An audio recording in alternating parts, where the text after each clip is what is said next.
I'm Ron Bennington. And we are continuing to communicate with us on the East Coast and you on the West Coast, me and Chris Stanley here in the East, and Ron Bennington and Vito Calise on the West Coast. Yes, we're continuing to communicate. That's, we probably need a better line than that, but it does say it all. Yeah, it says it all. It's right there. Are we not doing it? No, we're communicating. We definitely are. You know, I gotta tell you, Vito is fitting in very, very well to this LA lifestyle. You know, Chris and I were just discussing that we're afraid we're going to lose you both to the West Coast.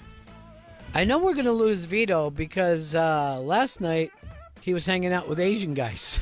Oh, wow. And this is what Vito was telling me. He says there's a real difference between West Coast Asians and East Coast Asians. And I'd never heard this before. No, I Yeah, didn't. so West Coast Asians are superiorly cooler than East Coast Asians. Says who? One says all of my Asian friends from the West Coast find themselves to be way cooler than all the Asian people back on the East. They're hipper, they listen to better music, they're just chiller people. They wear better clothes. West Coast Asians are the Asian to be. Now, you're saying that, but Chinatown, Koreatown, you know what I mean? There's more there. Yeah. Here's what I see. I see that this version of cooler that you're using is more hip-hop. Yes. In other words, you're not bringing and embracing the Asian culture. You're doing what everybody in America does. Hey, what are the black kids doing? Right. I'm saying come join us. You're saying So that West Coast, more hip-hop, East Coast, more like my tiger mom makes me get straight A's. Yes.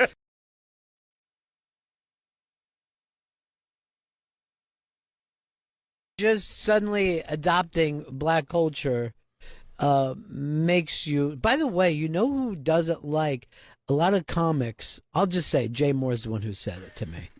And he said, did you ever notice how every Asian comic, and by this he's talking about West Coast Asians, because he works in the Right. store. He goes, notice that, and this is years ago, he said to me, every Asian comic fucks the stool. And I always remember him saying that. That's interesting because it is Yeah. a maneuver. I mean, like now I'm thinking about it, it feels right. I mean, I think that I've seen it many times with Asian comics. Only West Coast Asians. Yeah. East Coast Asians don't do that No. at all. And I feel like it goes to another thing of taking away from black culture because I've seen black comics do that a lot too. Thank you. That could be what it is. I feel like we shot the hell out of your theory about West Coast Asians I think I just personally like West Coast better. because you're a hip hoppy. I am. I'm wearing my Yeezys right now. It sounds expensive. Why don't you put on a MAGA hat with us? It's the What? same thing to me. No, that's what he does. That's what your fucking hero does. Yeah, we are in L.A., running into a lot of L.A. buddies out here. Not, you know, I'm sorry. I have so many of these interviews lined up that I don't have time to play. I just don't have time to play. I don't want to fuck these things up. Because here's the problem with this. So many of the people that we've lined up this week are my heroes from when I was a kid. Yeah. And those are the ones I don't want to go bad. I mean, I don't care if anything goes bad, but if I'm like, I let down somebody that I loved as a kid, then I'll feel bad. Man, I cannot believe, first of all, the interviews you've already done are so fantastic. And we've been listening to the audio and it's unreal, but so exciting, the things that you have coming up as well. Tomorrow, is it, or is it, no, it's tomorrow. We have to leave the show early to go to Beverly Hills to be with a legend, a comic legend in his Beverly Hills home. Now, talk about a stressful situation. Yeah. I don't want to let down somebody that I loved as a kid and in their own home. Like this gentleman could throw me out of his home. Get out. So I'm sorry I can't go out to dinner with you tonight, whoever you may be. I'm going to be tossing and turning as it is. Well, if you follow Bennington SXM on Instagram, you can see all the fun that Vito's having. I'm always checking now. Yeah, Vito's having all the fun in the world because he doesn't have homework at night and he's set free to do what he wants to do. And quite frankly, it's enjoyable for me. You live vicariously through him. No, not at all. I just have him out of my hair. LA's my daycare, Ron. Yeah, he's like, I'm at the Staples Center. And I'm like, good, Vito. Is there a game? No. Also, Did you put up any?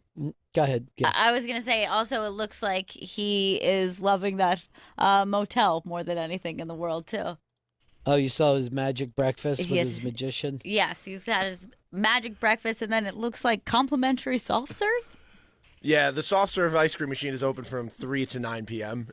I don't know if why they can't leave it open all night, but I can deal with it. I'm looking at this soft serve. So you just go help yourself like it was a water fountain? Yeah.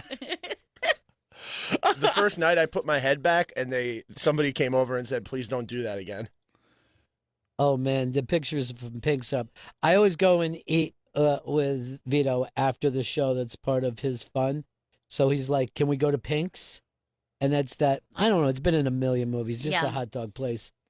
And at the end of the day, it's a hot dog that they throw a bunch of stuff on. What did you eat, Vito? I had a Reuben hot dog, a pastrami Reuben hot dog. And it was so big that I was eating it from the top down at one point because I couldn't fit my whole mouth around it. But The girth was unbelievable. yeah, it was a long line for just a regular hot dog. I mean, it's a cool place. It was on an episode of Entourage, so that was pretty cool. Yeah. Yeah. By the way, the picture of Vito eating Pink's is one of the best photos I've ever seen. It's beautiful.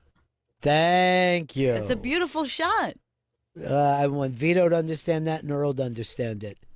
You got to get the good personality shot. I Yes. mean, I feel like you captured his essence. The lighting is perfection. But I'm looking at this, and they're throwing all kinds of things on it that don't belong on a hot dog. There's like 4 pounds of bacon, and they're like, "Yeah, what kind of hot dog do you want, man?" And I go like this, "I don't know, mustard." They just get a hot dog with mustard on it. And they're like, "You can have anything you want." I go, "Yeah, mustard." There was one that we saw when we walked up that they were just pouring bacon on, and it was too much bacon if you had ordered a side of bacon Yeah, that it was on too top much. of that hot dog. It was pounds of bacon. Instead, they're like, "Are you sure you don't want some avocado and mango chutney on that bad boy?" I mean, there's like 900 different things that you could have that don't make a hot dog taste better. I'm standard. You understand me? Standard. Now, I forget who brought this up to me. Maybe you did, Gail, but you said that somebody tagged Plymouth Rock. Yeah. Did I hear that somewhere? Yes, Plymouth Rock was tagged along with a couple other, statues and historical sites. But most significantly, Plymouth Rock completely covered in red spray paint and tagged. What did they write something on it? They did, but to be honest with you, I can't even read it. There's like a lot of squiggles, but I think it's whatever their tag is. Chris, can you read that? It's 508 MOF.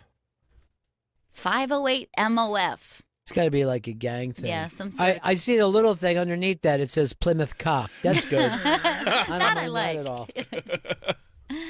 The Now, everyone's acting, but it's going to be easy enough to clean that up. It's a rock. it should be, You know, right? so that- Yeah. Yeah. It's I can see how you can stain a rock. Oh, my God.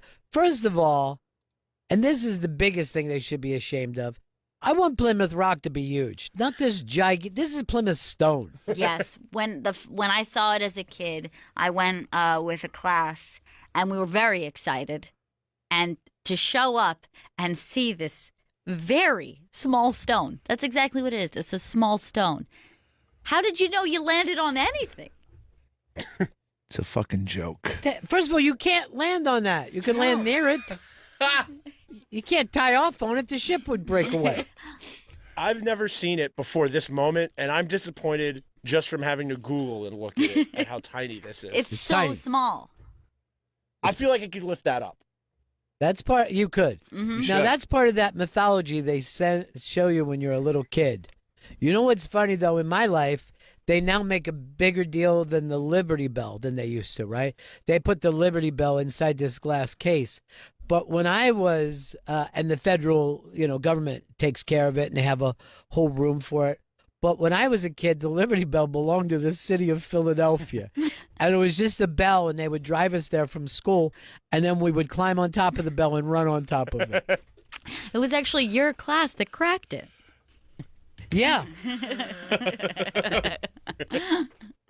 Again, it's not that big of a deal, the Liberty Bell. Oh yeah, but You want it to be. But if you put anything in glass, and you're going like, this must be very serious. Look at it there. We can't even get near it. Yeah, it's, then all of a sudden, like, oh, that's nice. It's like a jewel. I always thought Plymouth Rock looked like the big rocks in Central Park that like look like.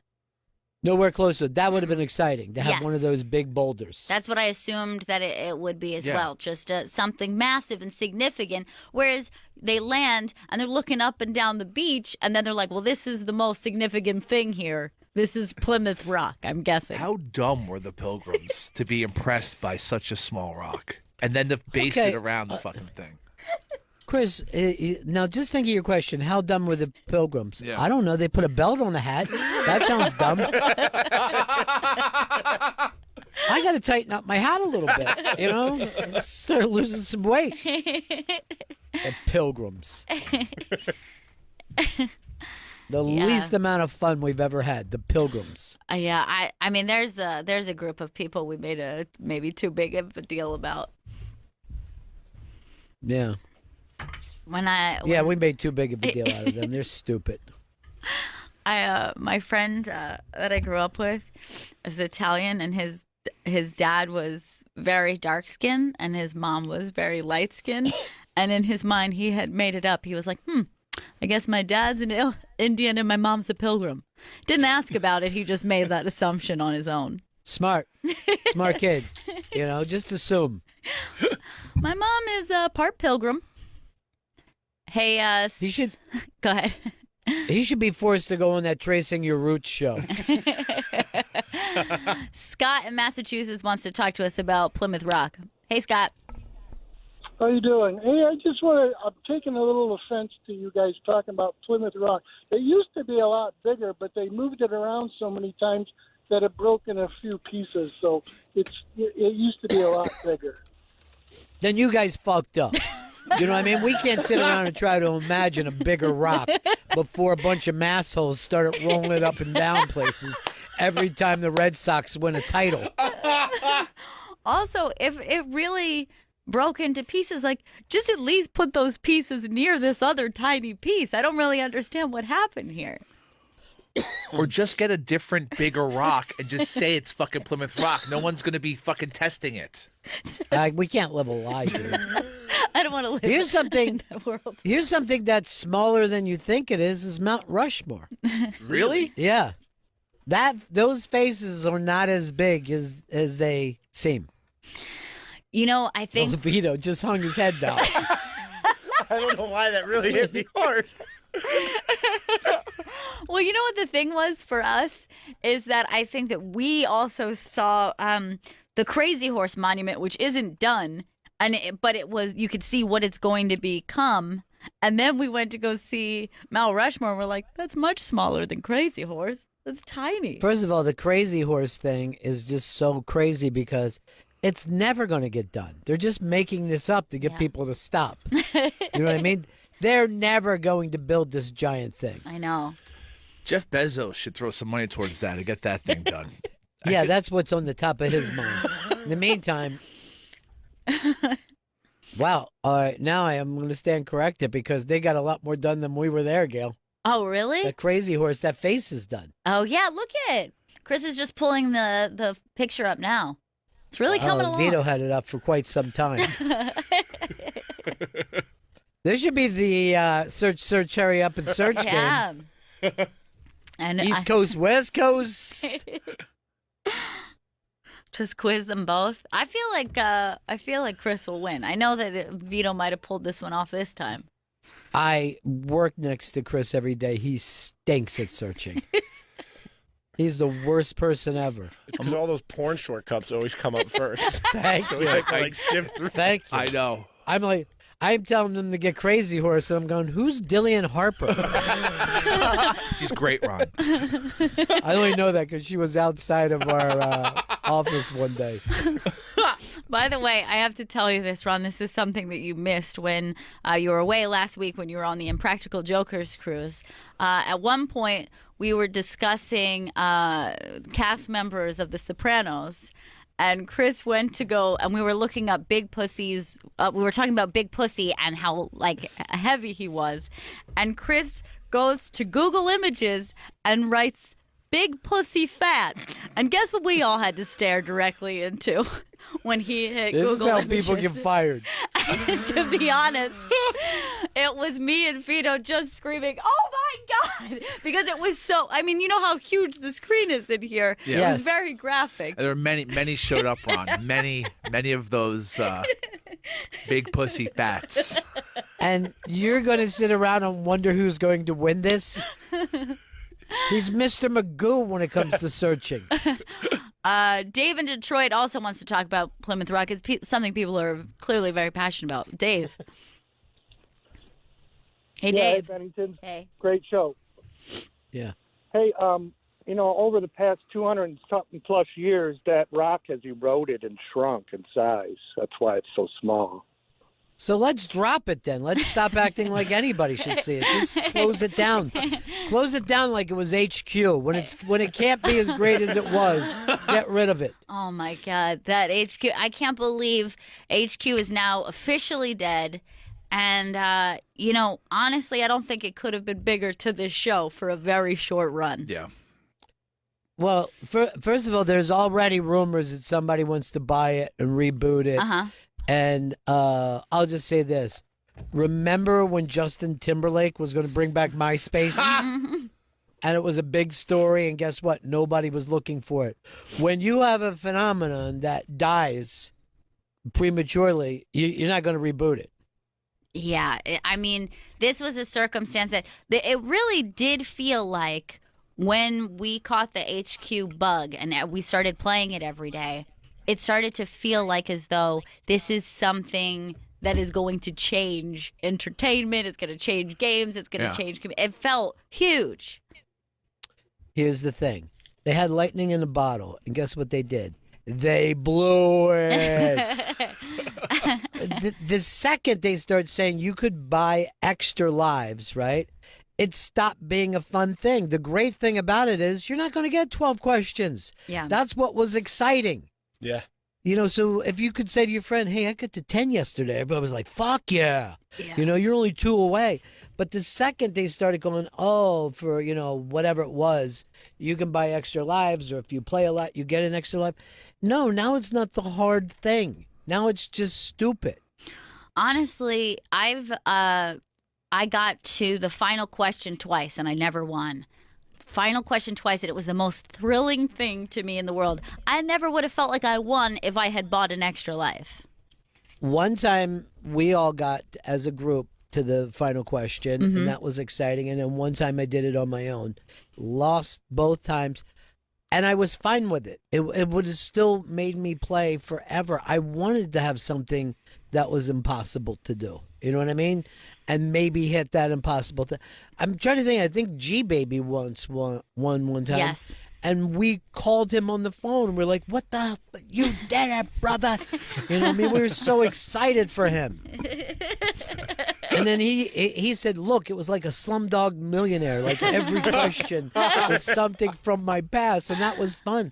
But right away they start going, "How can we make a lot of money off it?" You know what I mean? And they fucked it up. Yeah.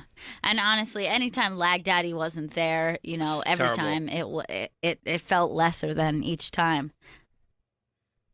Yeah, that British chick that would host it sometimes, she sucked. Yeah. Wow, you're being mean now. I mean, she's a person. I didn't want like to point out anybody which else. ones. Sorry. Yeah. One of the guys was a comic from down at the New York Comedy Club. Oh, really? The black guy who's kind of like an old school fun guy.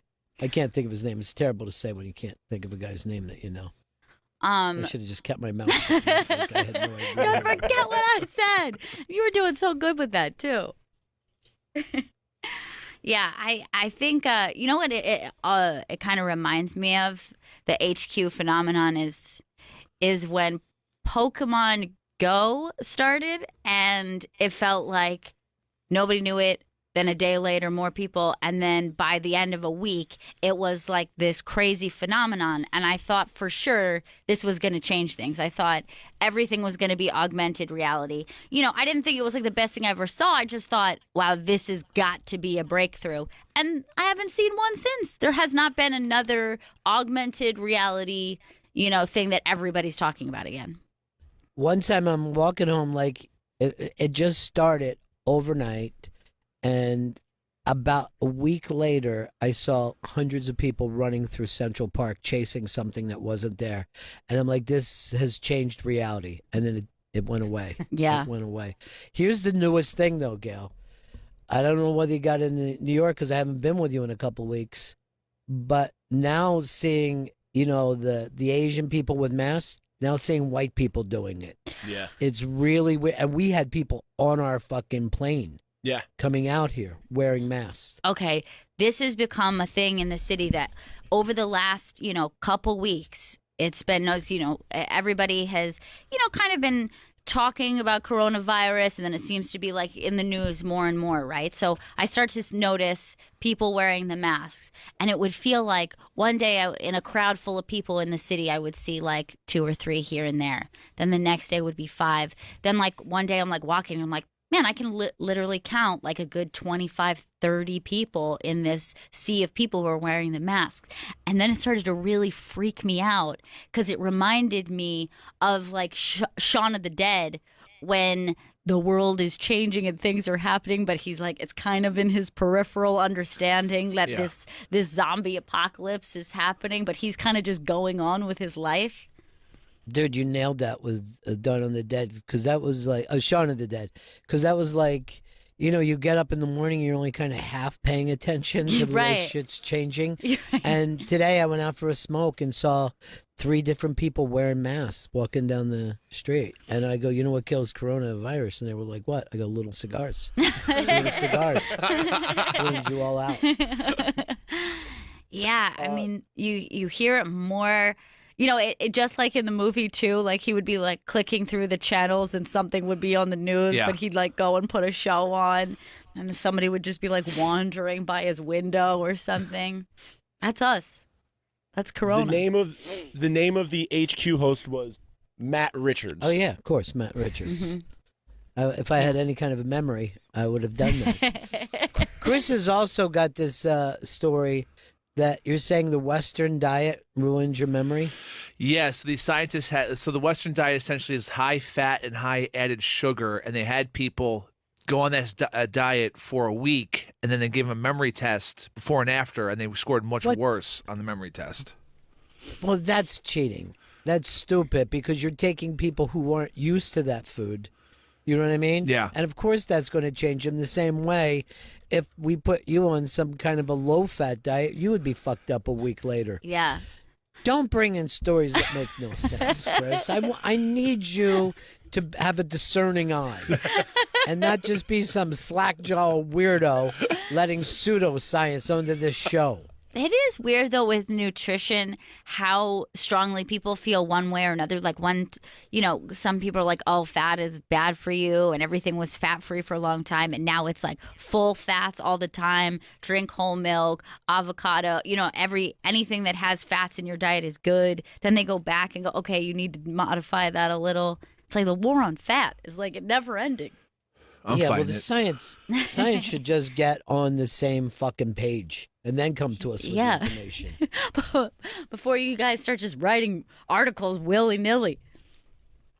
Hey, Justin in Indiana. Hey, Gail, Ron, what's up? Chris, you suck. Hey. Thanks. Hey, I just wanted to tell you, my wife's a pharmacist, and they cannot keep those white masks in stock. It is unbelievable. You know, a friend of mine was telling me that Chinese restaurants in Jersey are empty. Like, people are afraid to go to Chinese restaurants in Jersey. That's really weird. We're acting weird. Yeah, everything is strange. What's going on with the cruise now? Are they allowed to go anywhere yet? Are they still on the boat? Some of them got sent to the U.S. Wish they hadn't, but go.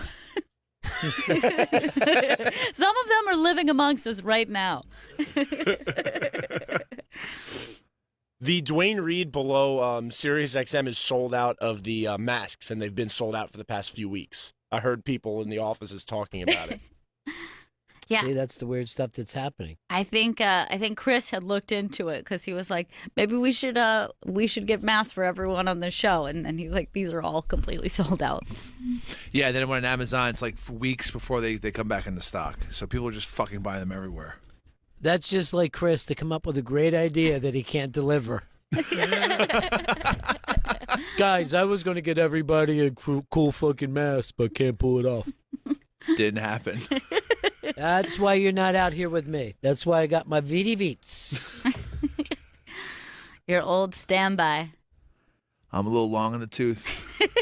Your time's over, dude. I'm going to tell you this, Chris. You're not comfortable outside of New York. I'm not. You shouldn't even go to Moon Tower this year. Really? Yeah. You remember how you had the chairs set up the wrong way last year? I do remember that, yes. Yeah, I never forget. I woke up screaming about that last night. Really? Wow.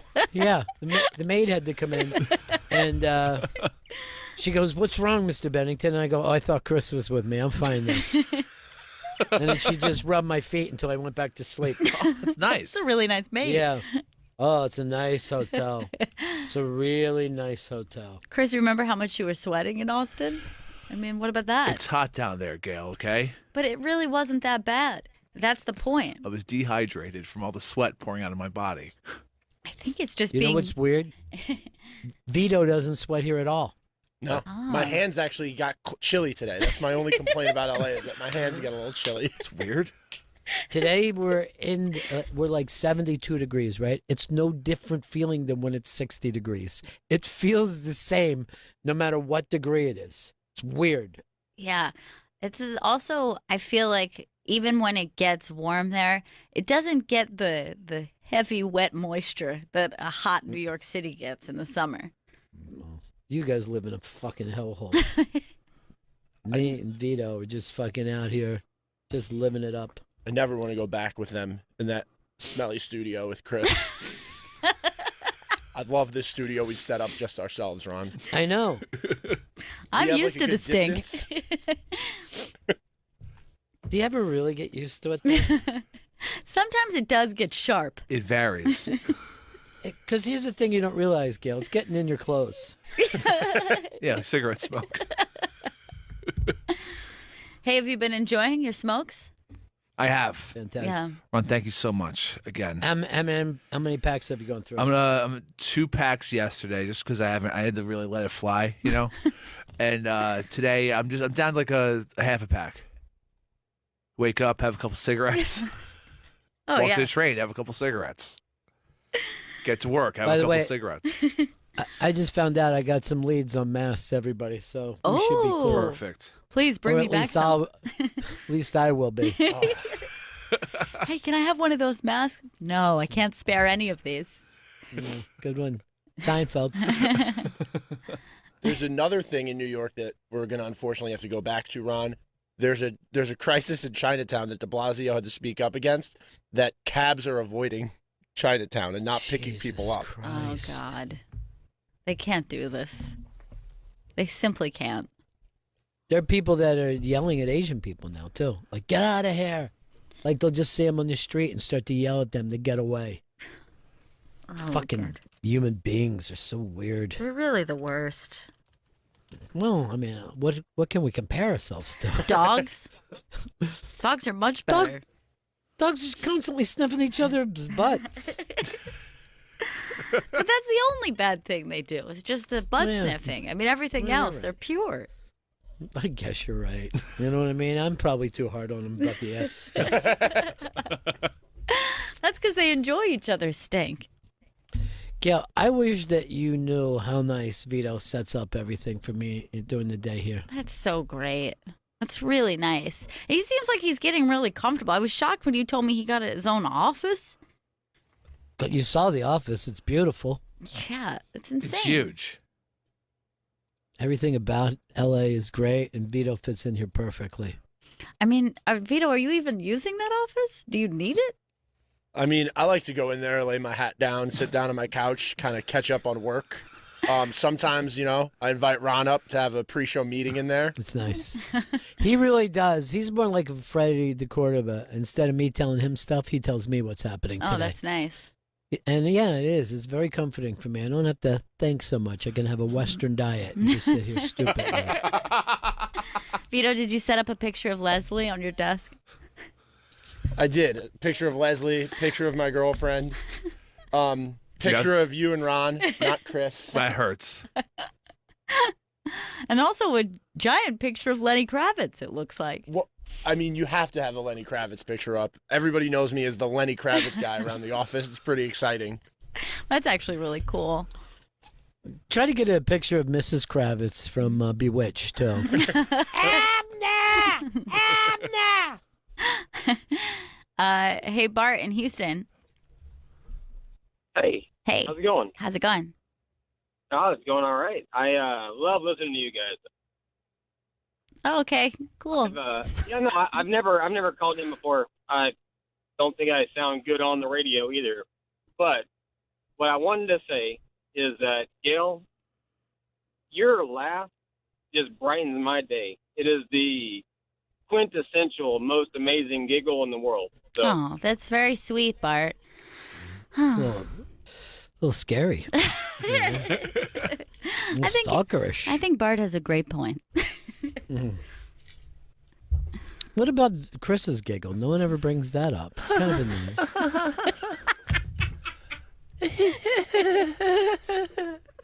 Your laugh at all. Oh, that's really So fucking creepy. You're so creepy. It's like the new Hostel movie is suddenly taking place here. Do men giggle? I guess it's not typical for a man to giggle. I think I've heard Vito giggle before. I think Dan Natterman does. I think Dan Natterman is a giggler. Actually, you know what? I can think of a comic who's a giggler. Sean Donnelly is a giggler. He has a little giggle, and it's so cute. Ooh.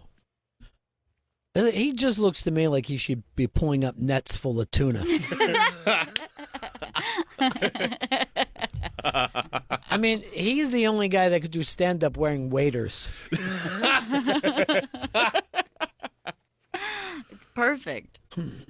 Me and Vito have found this place that we can rent muscle cars, right? Mm-hmm. And you could get it. You can get like a 1960s, 1970s muscle car, and they have it lined up where they can either give you 8 tracks or cassettes, like old school. Like you shove an 8-track in, and I'm like, dude, this is what we got to do. We got to go out and just LA drive for a night. Yeah. And then he said he doesn't drive. I go, yeah, but you could ride shotgun. You know what I mean? Mm-hmm. You could be shotty. Yeah, you could be shotgun, and we could just be cruising around and just fucking blasting music and having a ball. I mean, that's honestly, it's a drive in town. You know what I mean? So it makes sense. It is a drive in town, yeah. We could do we could just pull in the places, get an In-N-Out burger, get a bottle of tequila and some weed, and we just fucking, we put Lowrider on, and we're just cruising around town. Seeing if anybody wants to drag race against us. It sounds like the intro to Entourage. God. That, I guess, would have to be your driving song. Is it? Your LA driving song. Yeah. See, I don't think I want to drive that aggressive. I'm thinking to go back old school and in the daytime, right? And we'll just do Ventura Highway by America. But we're driving down Ventura Highway while we're listening to that song. Listen how nice this is. Oh, yeah, that's chill vibes. You don't have to be aggressive. No. The Californians. This is perfect. Yeah. Just high as fucking kites, letting our long hair blow in the breeze. Well, yours. I like the idea of you're just driving, but way too slow. You know what I mean? 'Cause Way you're just too slow. So chill. We just hear people beeping and yelling at us. You're like, how do We you just even... give them the peace sign when they do. They're like, how is that guy's hair even blowing? Yeah, it's going so slow. All right, here comes the hook, guys. Let's just imagine Vito in this. Ventura Highway in the sunshine, where the days are longer, the nights are stronger than. Or maybe, Vito, we go even back before that. You know, we were talking about good film noir, and we're driving downtown in L.A., and we're just listening to Town Without Pity. You know what I mean? Oh. Just really slow driving place. People just looking at the pain of the homeless, and just me and you. Yeah. We're smoking cigarettes, Yeah. sunglasses on, really feeling detached. I can't believe I brought that Entourage bullshit in here. This matches Yeah. my chill vibe out in L.A. I think you're right. You don't want something too energetic. Yeah. This could be the start of our 1950s detective show. All right, I'm going to go with a different vibe here for a good LA driving song. To me, I was thinking of it. I left my wallet in El Segundo. Oh. You know what I mean? This one shocks me a little bit, but I think it's a vibe that Vito and I can I think can jump on top absolutely. of.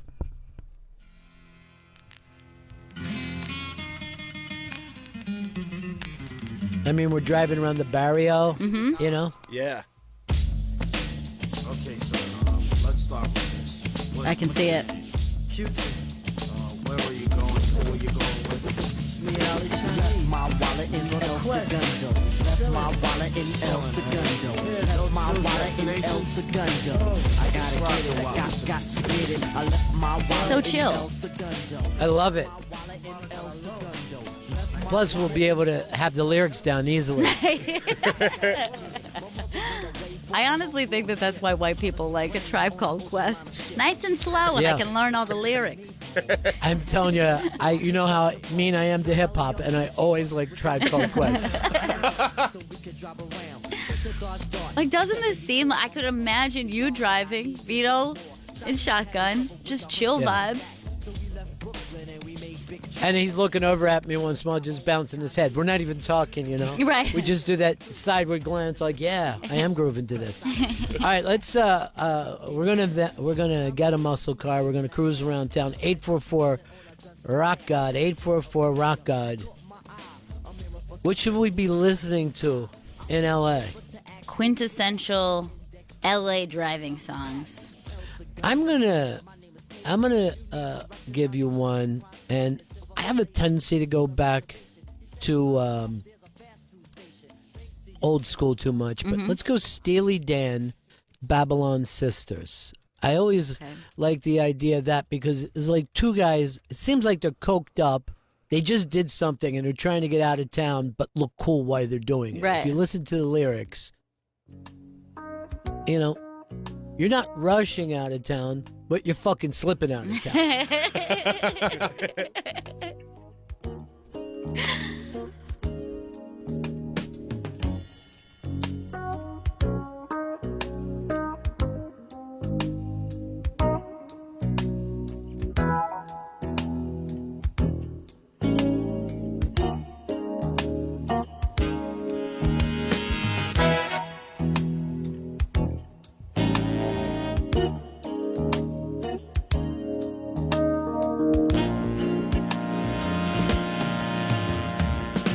Drive west on Sunset to the sea. Turn that jungle music down, just until we're out of town.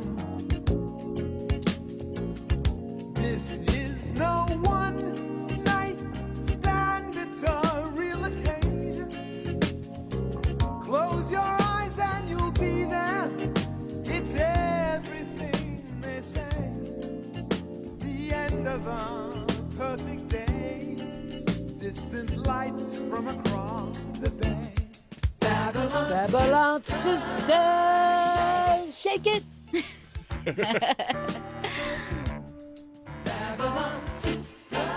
To me, this is like you and Shake it. Vito are just listening to this, but like you're quiet, but you got a lot on your mind, you know, as you guys look out. James in Ohio. Oh, hey, Bennington. I'm going to go with Tom Waits' version of Old 55. Oh, good call. Yeah, that's a and really it good is, answer. by the way, it's the only version of Old 55. Yeah, thank I'm you, sorry, Ronnie. Eagles. Thank you. Yeah. All right, good call on this. This used to be literally a song that I would put on as I was driving home from my girlfriend's house when I was a young man, feeling very romantic about myself. You know what I mean? Not me and her, Right. but just me. Look at me. Well, my time went so went so quick. I went Well, lickety-split. Out to my old 55. As I pulled away slowly, feeling so holy, God knows I was feeling alive. Now the sun's coming up. I'm riding with Lady Love. Freeway cars and trucks. Stars beginning to fade. And I lead the parade. Just a wishing I'd stayed longer. Oh Lord, let me tell you that the feeling getting stronger.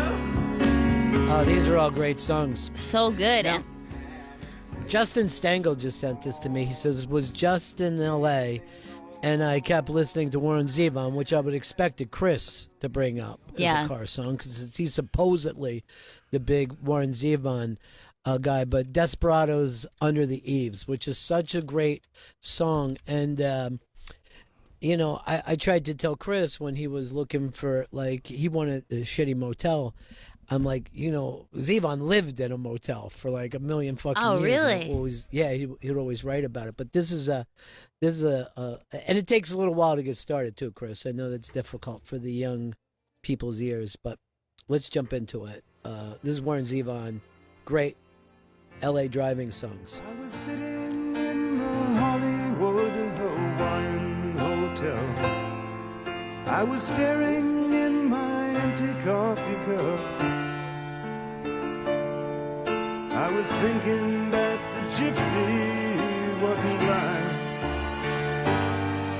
All the salty margaritas in Los Angeles, I'm gonna drink 'em up. And if California slides into the ocean, like the mystics and statistics say it will, I predict this motel will be standing until I pay my bill.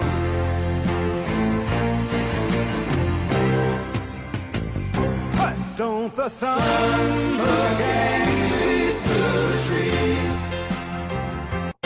Don't the trees look like crucified thieves? Don't you feel like desperados under the eaves?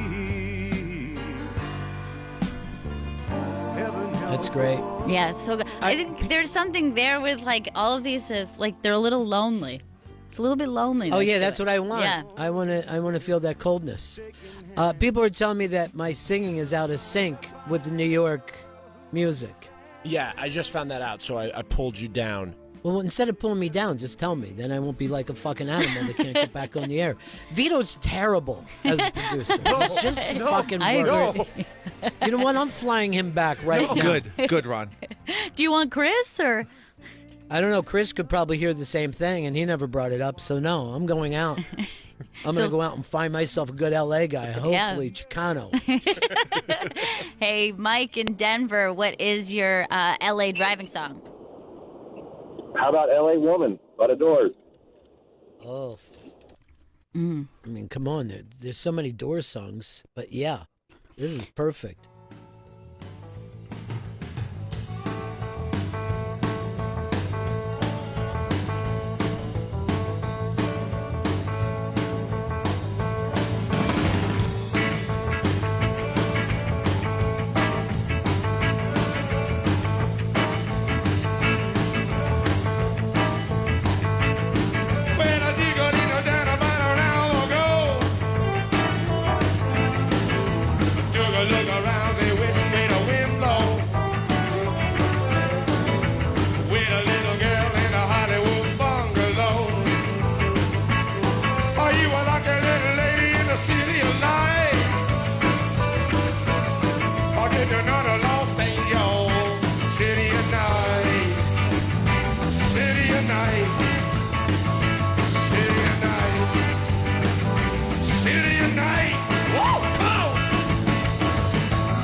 I'm just going to ask, is this a little too on the nose? I was wondering that, but I feel like the Doors sound in general 100%. You know what I mean? Like, to me, I see that as driving music, but maybe LA Woman a little on the nose. By the way, Morrison was another guy who just lived in motels all the time.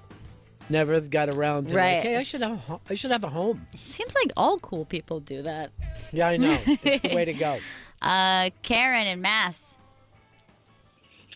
So I was going to say mine was too on the nose, but Cruisin' by Smokey Robinson. Ooh, what do you think? Too on the nose? Yeah. No, I like a little on the nose. Yeah.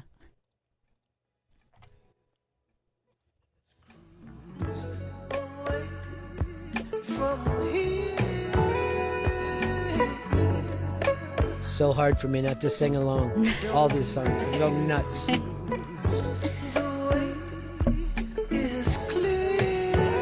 I'll just have to do it like the duet, but just the one side.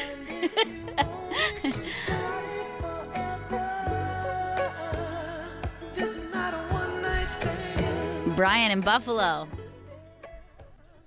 Hey, what's going on, guys? I don't know if I'm missing the boat here, but I'm going with more of a carpool karaoke type of vibe. And I'm going to go with something a little newer so Vito can sing along too. Under the Bridge, Red Hot Chili Peppers. I want to hear you guys scream it. Scream it. Dude, you know what was funny? This was playing in the lobby when me and Vito came walking in, and we're on the 8th floor, and it was like that, fog of, and, so it's got that whole look, and that was playing. I go to Vito, I go, like, this seems like they set us up. And I love heroin. I don't give a shit. Cue music.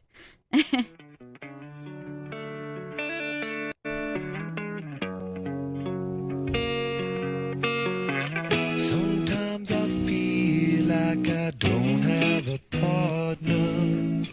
Sometimes I feel like my only friend is the city I live in, the city of angels. Lonely as I am, together we cry.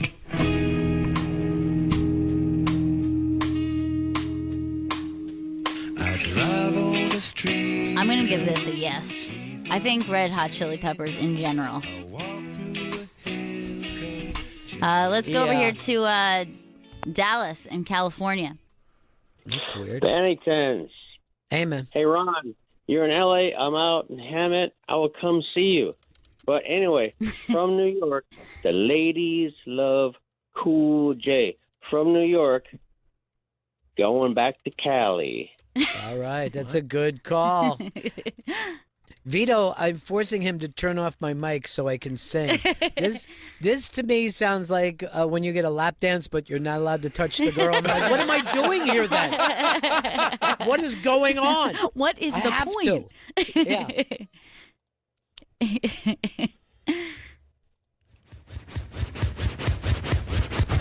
Back to Cali, Cali, Cali. I'm going back to Cali. I don't think so. I'm going back to Cali, Cali, Cali. I'm going back to Cali. I don't think so. Going back to Cali. Styling, profiling, and smiling. Hey, look who we've got on the phone. It's Hard Rag Jenny. Hey, Johnny. Hey, I just want to Johnny. say one thing about Colin Quinn did a parody of this back in the 80s, and it was going back to Brooklyn. But it was just, it stayed with the whole thing, and I think all he changed was Brooklyn. And I remember that. This is when he had the MTV career. Hey, Johnny, what's up? Bennington. I would go the other way with this from the rap side of it, maybe, and go to like a little Guns N' Roses Welcome to the Jungle. Welcome to the Jungle. It works walking, but is it a car song? That's the interesting thing. I feel like you're gonna I get the pedal to the metal kind of thing. It's like the opposite vibe. It doesn't have the chill vibe, but it's like open road stuff. Yeah, but to me, it's more like, if you watch this, you're getting off the bus and you're kind of stuck in Hollywood. It was like a scary thing about coming to Hollywood. Right.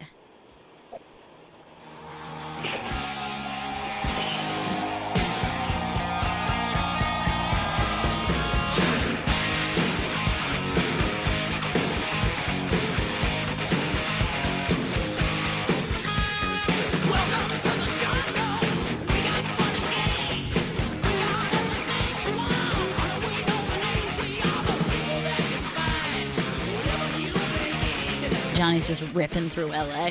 Yeah. I'll be honest. It's hard for people to understand how much we all loved this fucking album when it happened.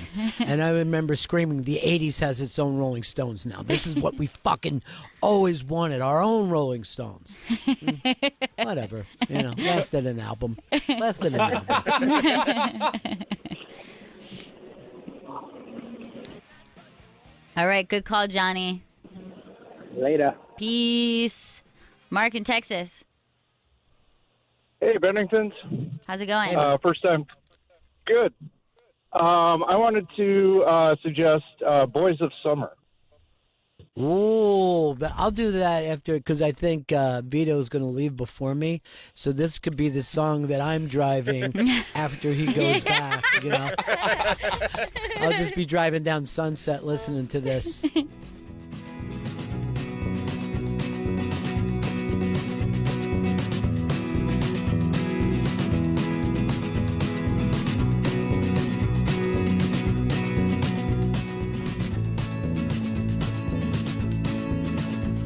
What are you playing, Chris? It said it was Don Henley Boys of Summer, but it turns out it isn't. It really, truly isn't. What? Why would you do that? I just set this thing up perfectly as the lonely guy missing Vito.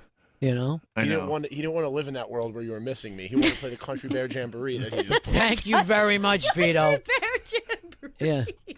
So, Chris, have you been able to do it yet? Hold on. No. A live version. This isn't how radio... No, you don't. You go to the Don Henley thing. We own these things. We play these. Yeah, our system's a little slow, so that's why I was going elsewhere. No, it's just not true. It's not true. You know what I can see now, Gail? Yeah. How frustrating it is for the listener to put up with Chris Stanley. And that's why he didn't make the LA trip. I just wish that maybe you had taken him because he's in here with me, Ron. Yeah, That's I know. the thing. Vito would be crushing it out there. That's him. Crushtown, USA. That's every city I'm in. That's true. What happened You still to don't this? have it, Chris? I still don't have it. This is Why? very frustrating. Let's move on. We're then. moving on now. Let's go over here to Patrick in Virginia Beach.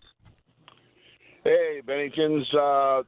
My favorite one is a song by Wang Chung. Well, one of my favorite movies, To Live and Die in L.A. by Wang Chung. Guess what? It's one of my favorite fucking songs of all time. And it's the perfect movie theme. I don't honestly think it's better than Somewhere Over the Rainbow as the perfect movie theme.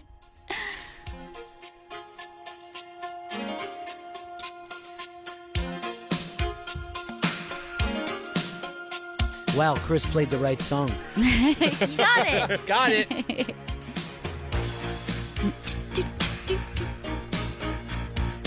You know, it is a good call, too, because like movie driving songs are incept my mind, and I was thinking, oh, why do I think this is a good LA driving song? And then I would be like, oh, because it's in a movie, like 100%.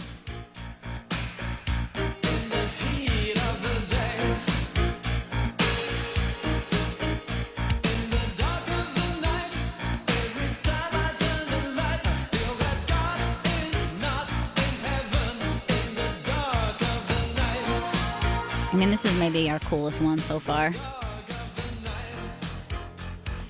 You know what's another movie one that I can't disassociate?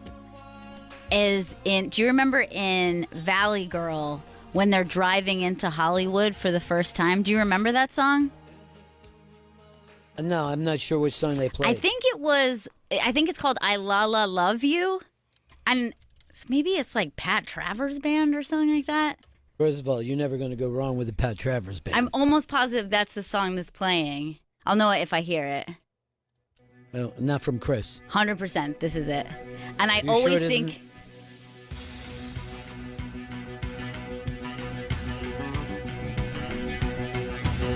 Listen to that build-up. They're driving in, coming out of the valley into Hollywood. Check it out, little lady. Shit gets weird down here.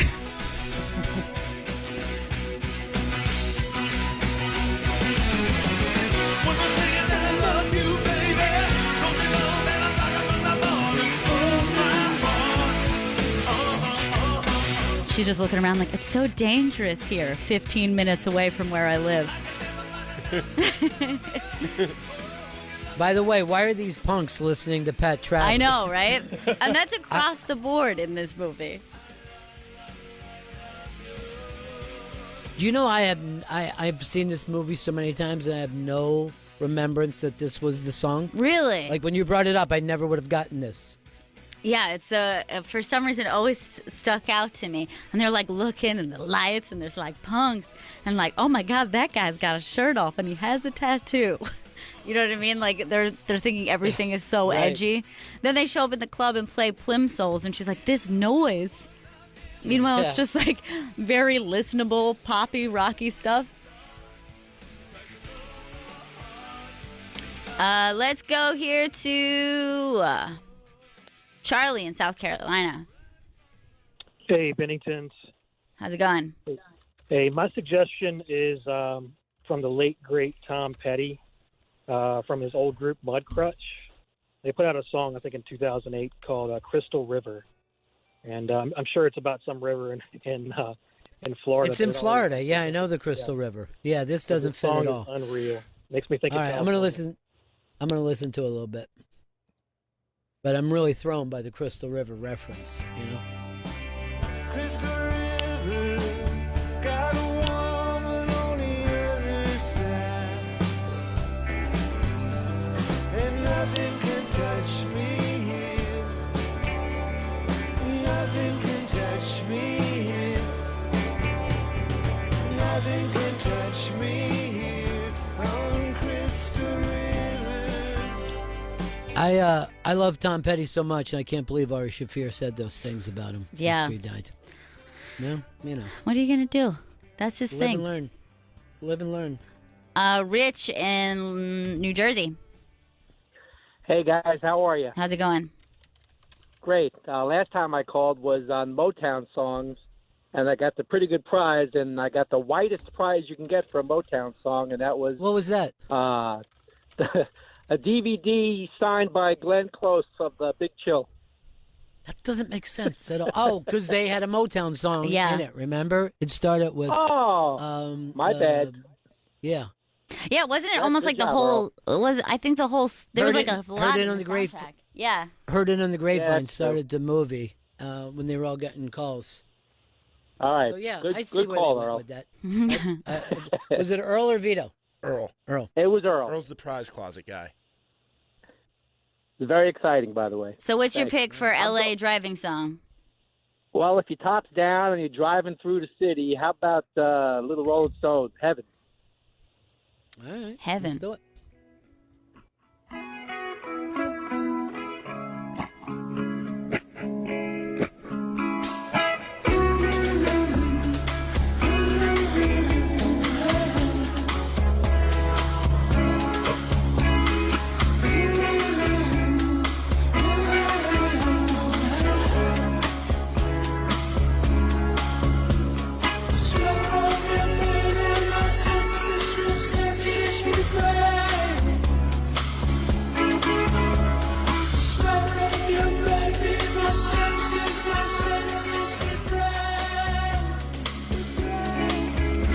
I can tell you this, no prize closet today. The Disco Stones. I'm going to give you guys one, and Chris, you kind of got to pick it up from the hook, but it's Jackson Browne, and he wrote this with Danny Kuchmar, and I always like it because it's like a trucker song, but it's Shaky Town.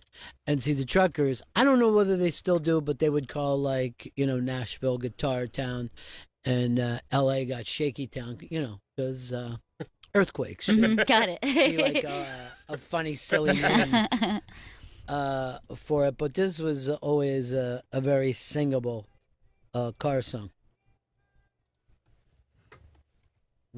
Maybe not.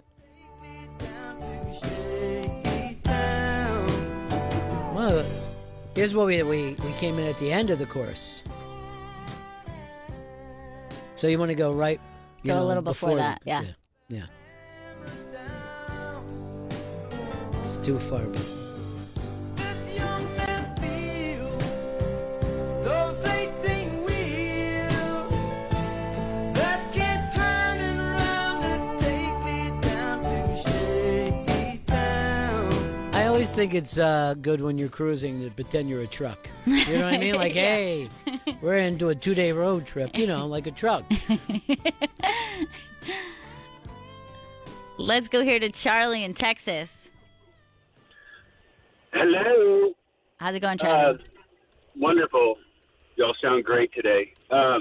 This is the first song. The second you pull out of that driveway, crank it loud. Da-na-na-na-na. Bad to the bone. No. What do you think? 2 on the I'm nose? not gonna. Yeah. Yeah. No, it's not even on the nose. No.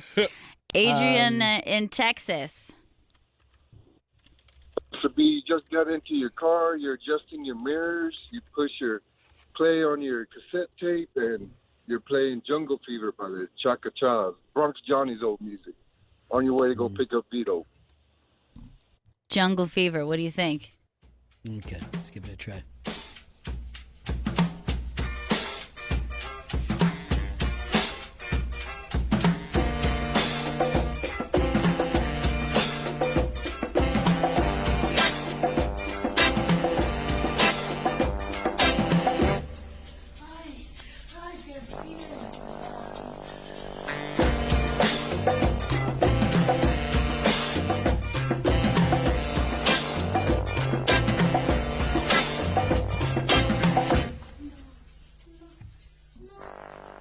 Hey, we got to go to a break here. Can I just say this? I'm pretty sure we're not going to rent the car now, but Vito can listen to all this on his tiny scooter. You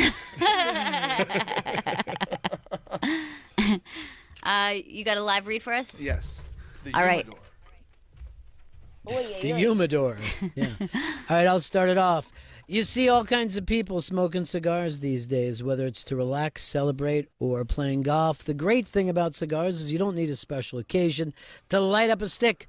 All you need is thehumidor.com. Thehumidor.com sells top brands and takes special care of your cigars until they reach your door. Don't get caught smoking some flaky mess. Smoke only the best. Thehumidor.com has fresh cigars from around the world, and they'll deliver them for free.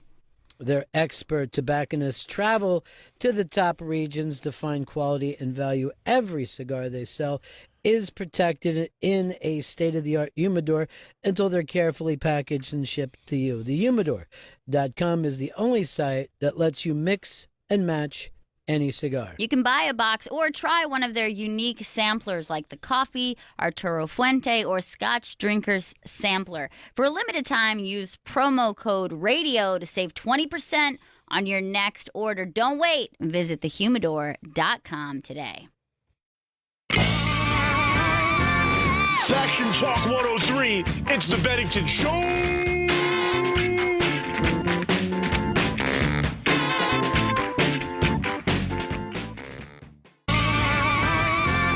Faction Talk 103, it's the Bennington Show.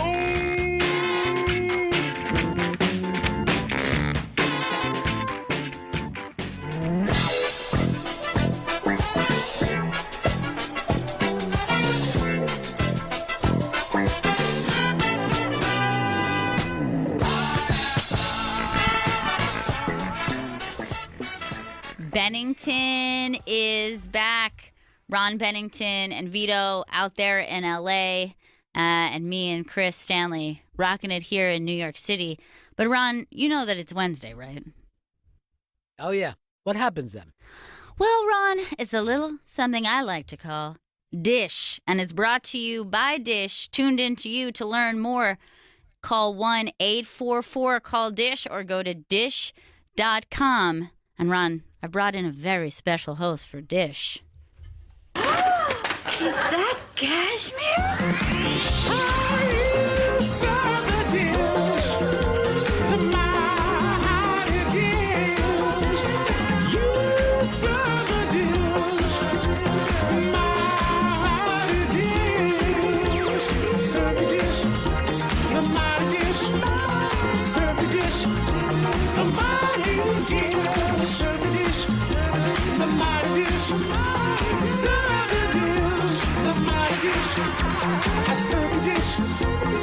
Ron, it's Cashmere! Hello from across the country, not pond. Yeah. Yes. Well, there are some ponds in between us. There's a river or a few, yeah. I thought you might enjoy a little something from home, a little dish. Yes, feels good. So what is the big dish? Well, the major dish that was breaking on my even walk over here, which is that everyone has been talking about and everyone's going to be talking about, I feel like, for the next few days. Michaela Spielberg, who not a lot of people know about, but now they will. So she's Steven Spielberg's daughter, and she just announced that she's a porn star.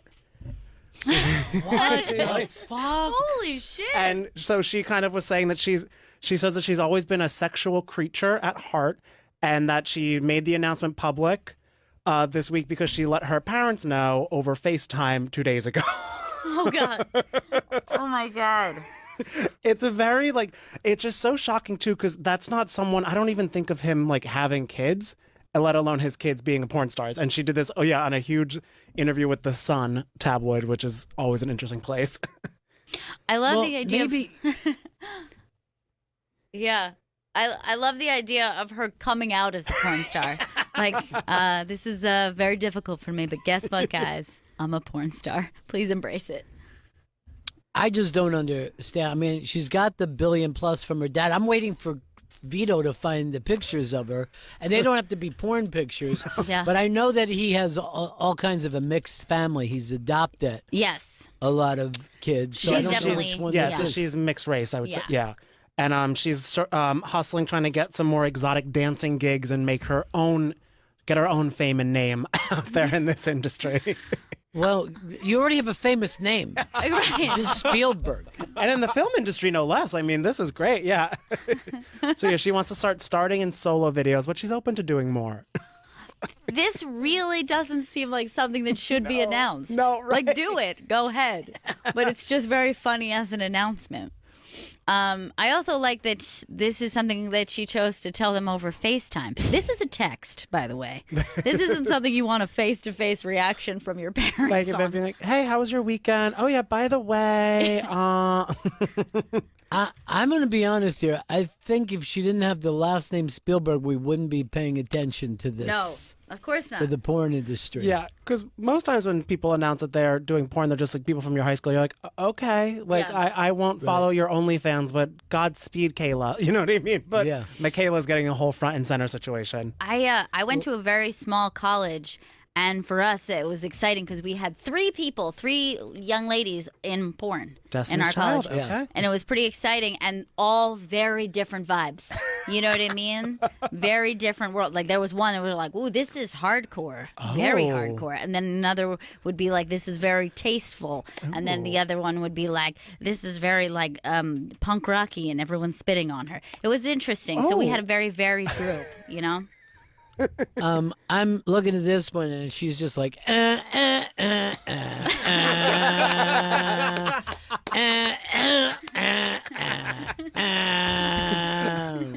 would ouch, ouch.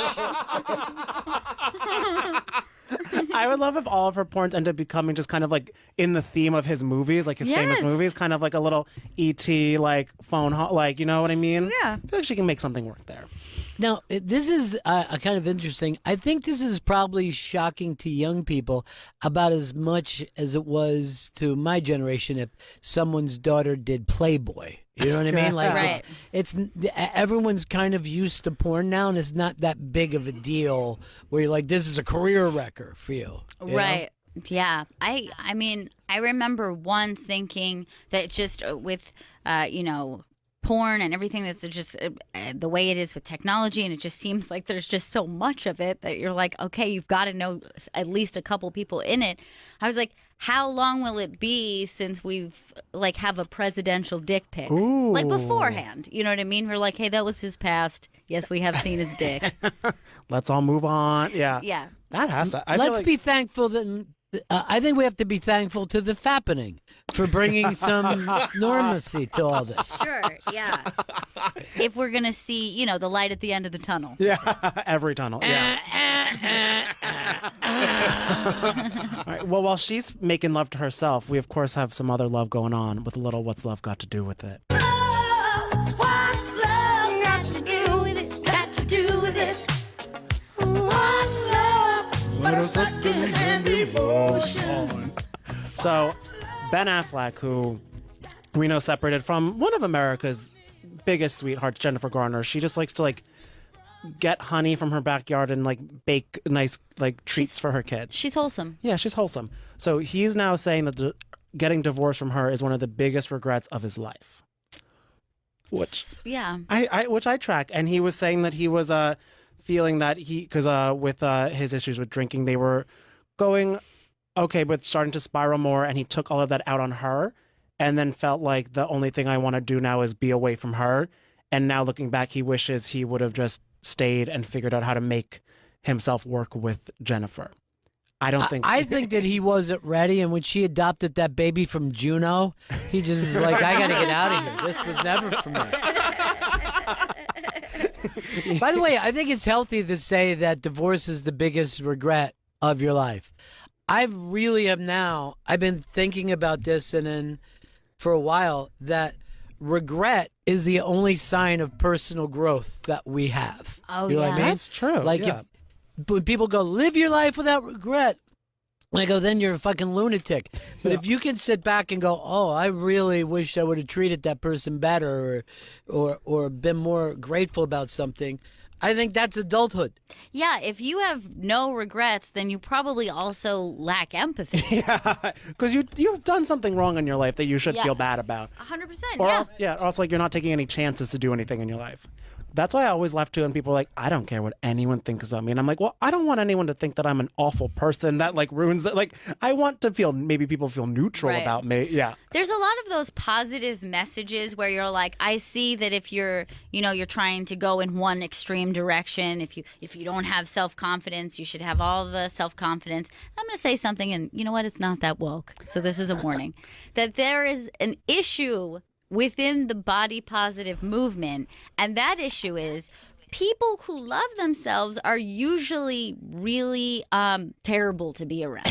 You know what I mean? So find True. a good balance. Don't hate your body, but don't be like, look at me, I'm a fucking goddess, I'm 100% that bitch. And you're like, okay, I get what you're saying, but also remember that girl who felt like that in high school. She was unbearable. She was like the Jamila Jamil girl who now no one likes right now. Right, exactly. Because she's like, no, I'm me, fuck everyone else. And you're like, okay, why are you screaming at us? Like, Yeah.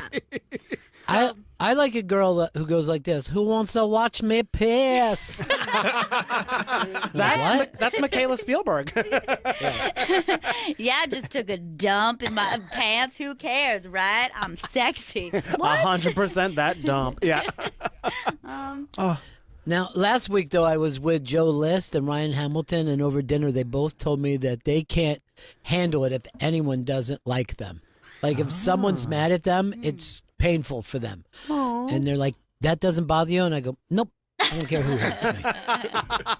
And then I go, who wants to see me piss? He is so confident. Owning it. Taking a big old piss. He's taking the piss back. And while hopefully this next couple doesn't fall with the same regret, because Jenna Dewan is now newly re-engaged after the Channing Tatum split to Steve Kazee. So who's Steve Kazee? That's what I think I want to say he like does something with like producing, because I feel like that's how they met. Right. Or if he's an act, but wasn't he a DJ first? Was that the? That's a Steve Agee or something like that. Oh, like Steve right. Algie or something. Yeah. Oh, so he was in musical. Ooh, once. Yes, I saw him in this. He's very attractive and can sing really well. So good for her. I mean, he's a looker. Vito bragged to me that he was going to put pictures up for me, but then he never does. Oh, Vito. It's important. I feel like, maybe LA's not a visual place. They're all by like crystals and sounds. Well, this is interesting too, because this is coming. They're ahead of the game versus when it's, because I consider it a competition when two people break up who ends up winning. And Jenna's in the lead because Channing is just getting back together with Jessie J, but people think it's kind of iffy. By the way, I think his ex is so fucking hot. Oh, she's a dancer and she's just great. She is gorgeous and has like such like a fun personality too, because she does a lot of like competition shows and stuff like that, and it's just really. So they're back together now? Jessie J and Channing are, yes, for now. So you feel like that's a step back because you're like, okay, if it's like Brad and Jennifer, that's enough time where you're like, this is a throwback and interesting. But if you're like, you guys just dated, this does not help your star rise at all. Like, you guys just posted a lot about like angry things to each other on Instagram, and now you're just horseback riding together. Like 99% of the time, I'm with the chick. Right. And I'm like, she's great. I don't like the guy too much. Right. Although I will say this, I'm not a big Ben Affleck fan, but give me over him over Jennifer any day. She has like deals to, I think, Capital One cards though. That's Jennifer Garner's main thing. Right. So yeah, so she can, she'll split evenly the bill. She does have that wholesome thing where people, I think, like she has like a little bit America's Sweetheart, but also a little bit like, she thinks she's too good for us. Yeah. You know what I mean? There's a dangerous line there. She just walks in the farmer's market. She's like, that kale's a little too old. You know what I mean? Like, that's sort of her MO. Yes. Yeah. She's like, no, it's not. I wouldn't give it to my kids, but I'm sure it's great in a salad. Yeah. And another couple that's now engaged. We don't know the other part, but Amanda Bynes is a bride. So she announced that she's marrying the love of her life. And he kind of looks like Geek Squad-ish. But I just hope I just want her to get off of Instagram, because she needs to not be public with anything. Now, Amanda Bynes is the one who's like, she's been troubled for a while. Troubled, yes. Yeah. So she was troubled, and now she went to fashion school and has been apparently doing better, but she came back, she got an Instagram, got a face tattoo, and is now engaged. Oh my God, that's a real tattoo? That is a real tattoo, the heart on her, yeah. I literally thought she just drew that on her face. Like, I thought that was like a sticker or something. It's a real... I'll say this. Give me 40 minutes with the band Amanda Bynes, and I bet I could get her to go to the Tate LaBianca houses and do something witchy. Go in there and get witchy on them. Now, I don't see the tattoo. I don't see the face tattoo. It's up on her Instagram. She's got a heart tattoo. On her right cheek? Yeah. And also, a heavy eyeliner, which is actually more of a concern for me. Heavy eyeliner. You know what I mean? Like, that's something a teenager kind of like plays with for a little bit, but once you hit a certain age, if you're going too heavy, you're screaming for help. This is what this is. Yeah. Her entire Instagram, it's 12 pictures, I think, and it's all of them are just cries for help. Now, what did she start off doing? She started on before the Amanda Bynes show, when she was like 4 or like 7 years old or something like that. Yeah. So she's been a child star, and everyone was saying she was just naturally so funny and so talented, but people were saying because how young she started, she kind of got messed up along the way. Oh yeah, it's something that happens quite a bit. At least she's straightened out now. You know, give her all the credit in the world. And it's the thing where she's like, I think she apparently just wants to like design clothes and get married. So I hope that's what ends up happening with this over here. But we'll see. Who is your favorite troubled child star of all time? Ooh. Well, I feel like now she's so out of the woods, but I always am infatuated and proud of Drew Barrymore. Yeah. Because when she was a child star, she was through the ringer, lived a life barely anyone has by the time she was 13, and is now so much more on top of it. Yeah. She came out the other side. Yeah. She was such a good little child star too. I mean, like her in E.T. is unbelievable. She's But heartbreaking. then when she was a woman, she was so beautiful and a great actor, and and then she became a producer. And yeah, there was a couple years that she had to get used to the drugs and alcohol and go through it. But Hollywood success story. She really is, yeah. Ron, do you have like a favorite troubled child star that's always close to your heart? Well, I mean, it's not modern, but we just had the movie on her, and it's got to be Judy Garland. Oh, yeah, that's true.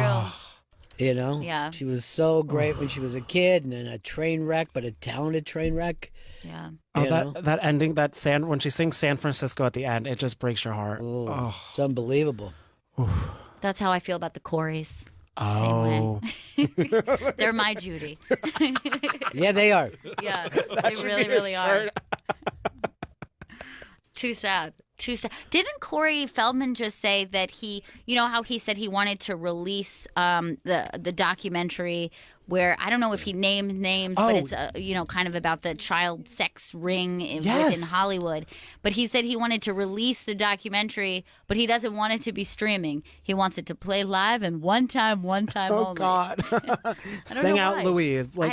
Why, I wonder. Well, because it involves Hillary in a pizza restaurant. It's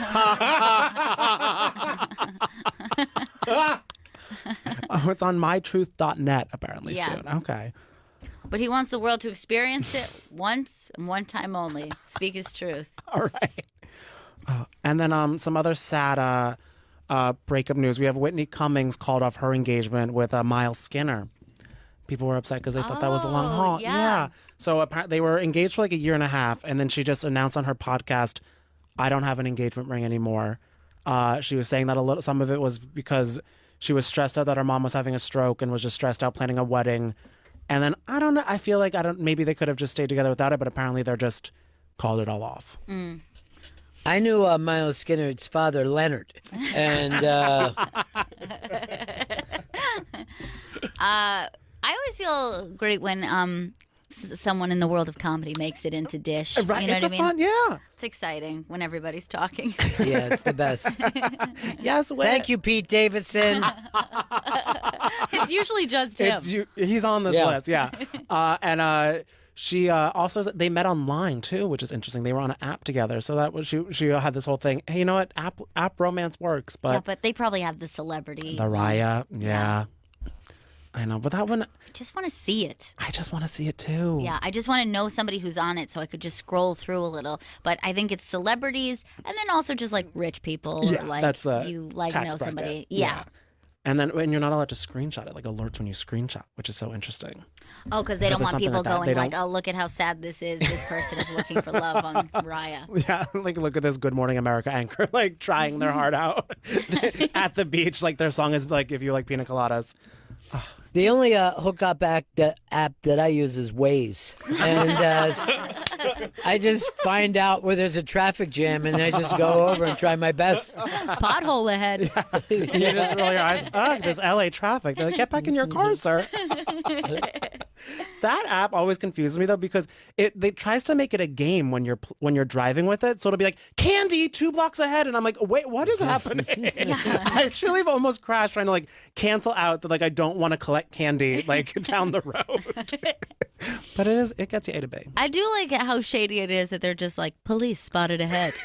And you're like, what do you think I'm doing? Yeah. You're assuming Hey. I'm into illegal activity? And now we're moving on, of course, to some royals. Never be royal. It's a running out blood. That kind of lust ain't for us. We crave a different kind of love. Let me be your Ron, do you miss dancing with us for each interstitial? What I miss is singing along because of the lag time here, and I can't, and it's just painful. You know what I mean? You're like the new lag daddy. I guess I am in my own way. You guys can do karaoke in LA, though. I feel like there's some fun spots. Yeah, they are. We're going to be. We're going to do that tonight. All right. So, of course, there's always stuff going on with the Royals. And Prince Andrew turned 60 today. So this kind of is a big year, kind of off the tail end of a big year for him.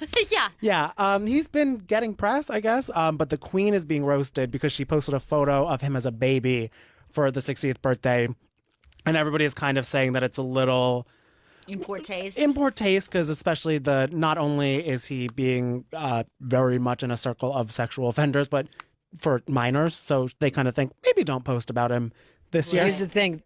That is not a picture of him. That's a picture of his girlfriend. And You know, when I saw this story, I think I clicked the story. I think it was on the Post, maybe. And I started to read it.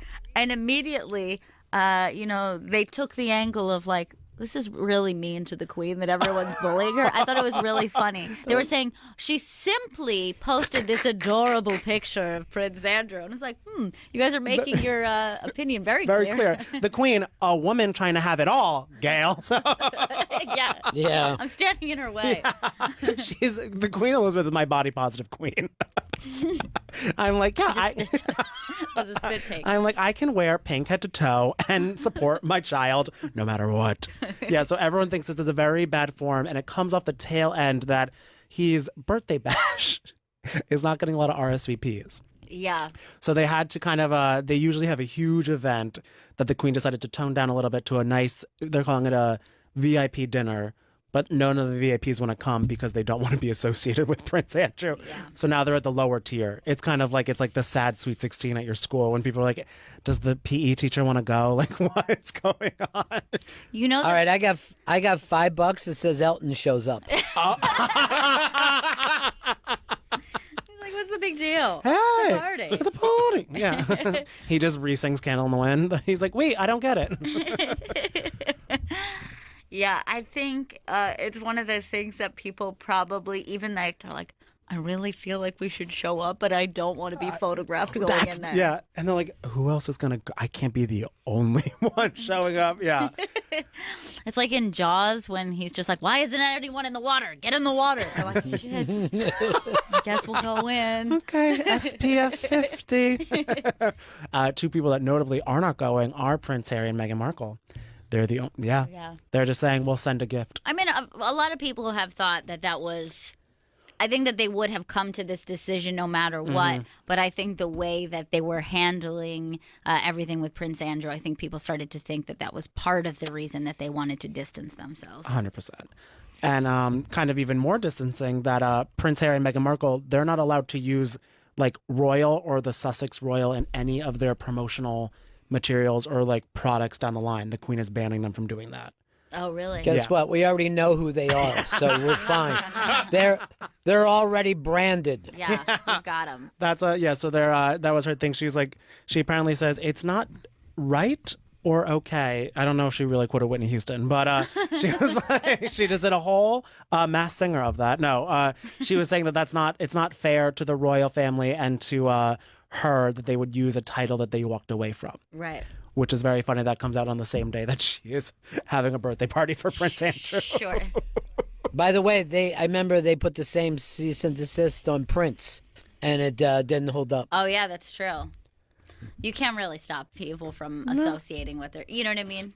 And also, it's a thing that's like, that's that. Like, everyone knows them as that. So what are they gonna like? You can't just like have a new fun title for them. Right. Yeah, you can just be like, no, I'm not just the marketer. I think that she's just gonna be Duchess of Beauty.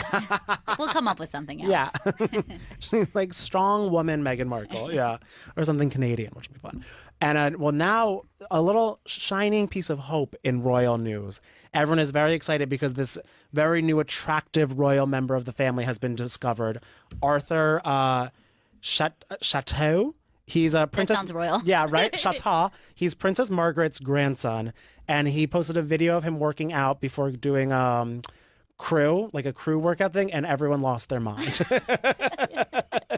He said it's for charity. I don't know what charity, but I will donate. I am, I am just, Arthur, we got it. I follow him. I don't know what he's in charge of, what his politics are, but we're in it for the long sail.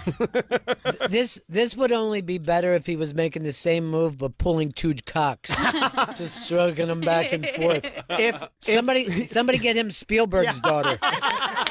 If they collab, they will get my Venmo. I will send it. I will go everywhere.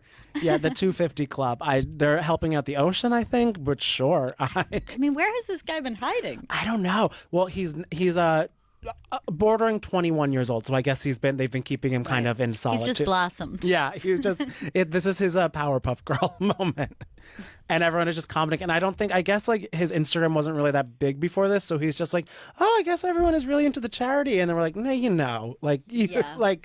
And the poor person behind him, everyone walking around didn't know this video was going to blow up as much as it did, but I'm here for it all.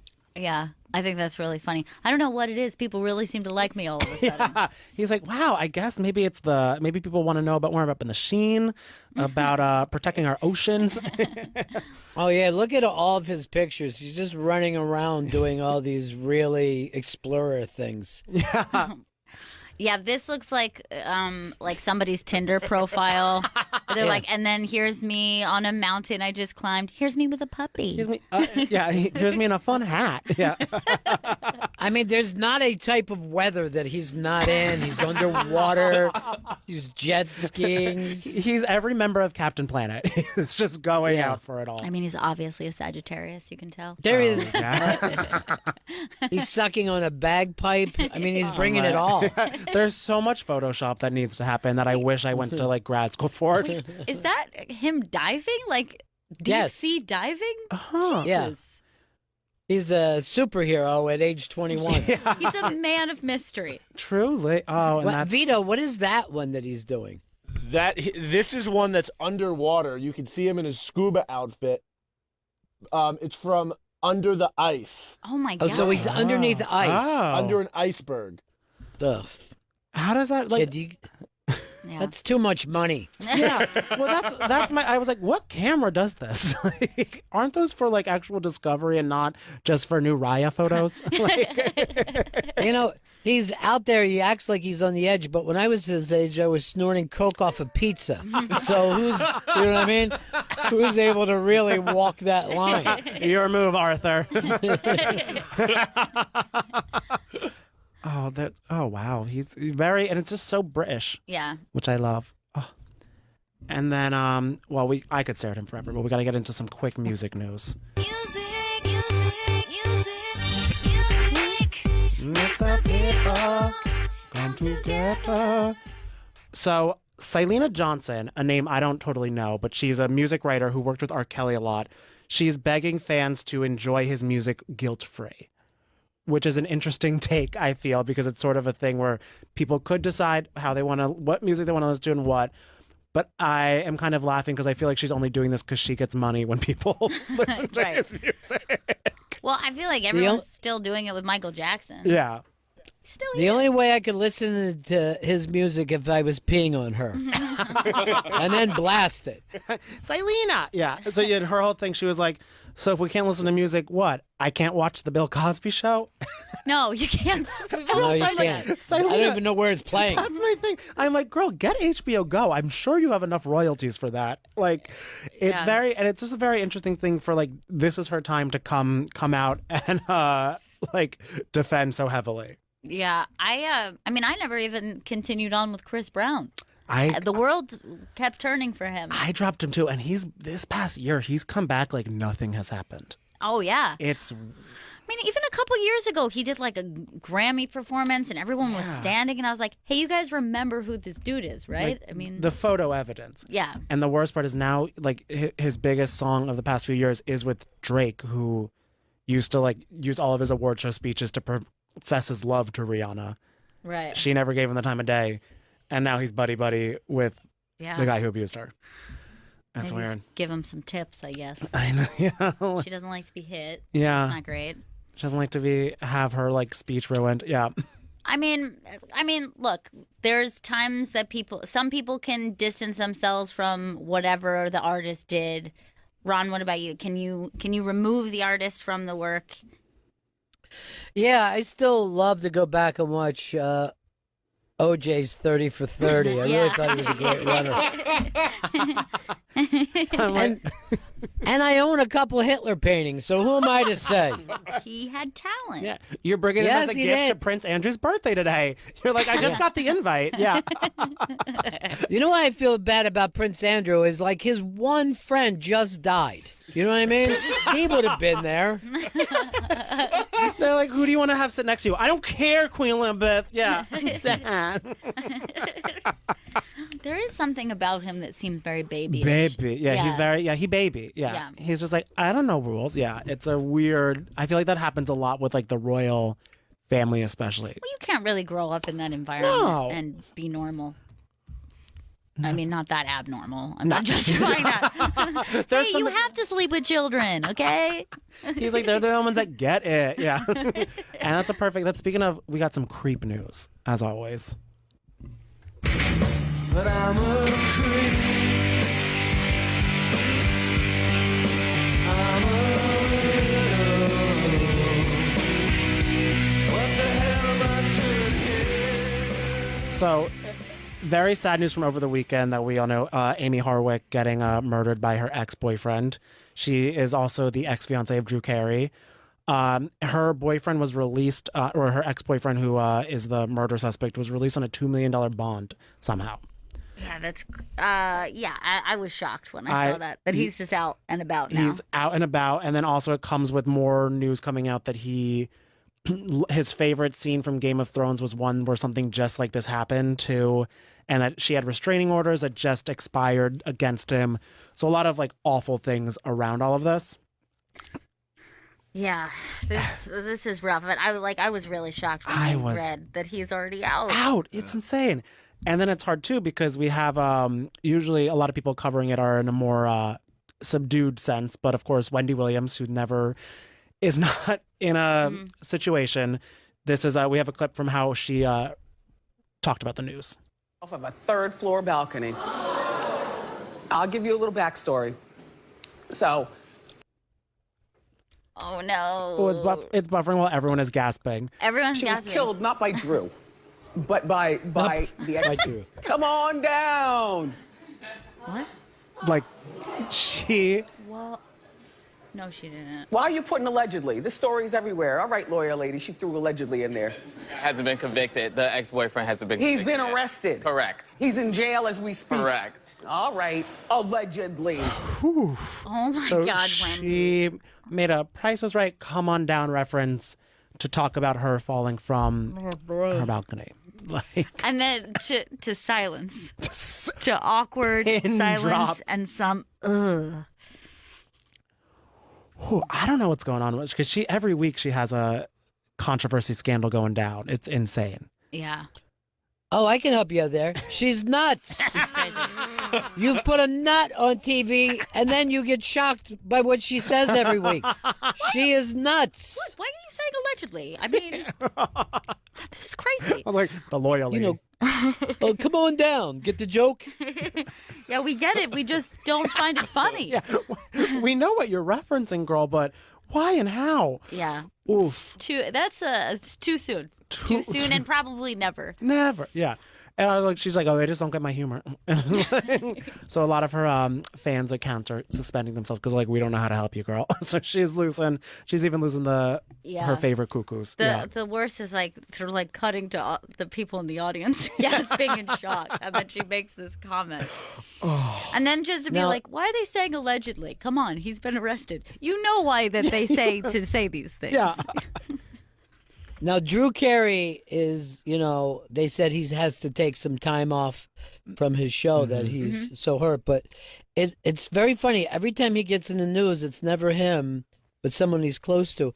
Remember a couple years ago when Trump was elected that his son was out part of a demonstration when he was only like 10 years old? Oh, that's yes. right. He was that kid was so hilarious. So funny. Oh my gosh. And then they're like, well, Drew was in Washington to support Trump. They were at dinner, And then he let his 10-year-old kid just wander out of the restaurant and show up at some kind of, I don't know what it was, like a hat burning thing or something. Yeah, they were doing something like that, and then I'm pretty sure like the kid like dropped an F-bomb or something. yeah. It was pretty great. Yeah. This kid was hilarious. Get that kid on like more. He needs his own break. He needs his own deal. Let him replace Wendy Williams. Let me tell you that much. I would enjoy that more. Chris has the kid at the Trump rally. Chris? It's not. Never mind. Well, we thought we had it. TMZ probably is like taking all their like special footage here and there. But I love because usually that's when a celebrity kid goes right. When it goes when like they're like I like you have your own head on your shoulder. Well, it's good when you have something to rebel against. Yeah, right. You know what I mean? You got to go the opposite. I don't even think that the little kid was political. He was just like, hey, something crazy is going down. Yeah. I'm going to join in. He's like, there's That was fire! like me as a kid. And we have so speaking of like you were saying, the only comedian who's usually in the news, Sure. Pete Davidson, he confirmed that he recently went to rehab during a comedy show. So he was saying that when he goes under the pseudonym Howard. So for a little anonymity until now, because now he told everyone that he does. And he hangs it in the Butt Hut, which is apparently where people smoke cigarettes. But I did not think that when I first heard. Right. You ended up at a different I was like, Butt Hut. Pete, how many more gay friends do you need? Yeah. Pete. So this is, and I guess this is sort of, it's interesting too, because I know for a while he wanted to have people sign NDAs before his shows, but I guess that's either shot to shit or shockingly didn't happen. Yeah. Well, he's sober now, so he realizes it doesn't make sense. He's like, oh wait, no, yeah. So he announced this, and so it's because obviously there was a speculation with him taking time off from SNL and everything like that. So he's sort of now opening up more about this, and I guess maybe that'll be kind of what goes on in his special, but who knows? Yeah. Who knows with him? Yeah, it seems like Lorna's in with him for the long haul. They Like, are, yeah. It's a very much. It's almost. It reminds me kind of like of David Foster and Catherine McPhee, just like older, younger. We are doing this together. I will let you sing whatever you want to sing, my puppet, my love. Yeah, they give very much that. And then this final dish that I saw, which kind of made me laugh because it's not really genre of news that I totally look that much into, and also they don't have a lot of scandals that much.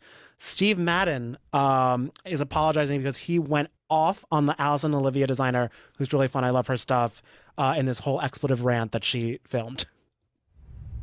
Actually said, Honey, if you're going to be rude, you can go fuck yourself. yeah, you said if I'm not copying people, I'm not doing a good job. That was you. You can go fuck yourself if you're going to be rude to me. Okay?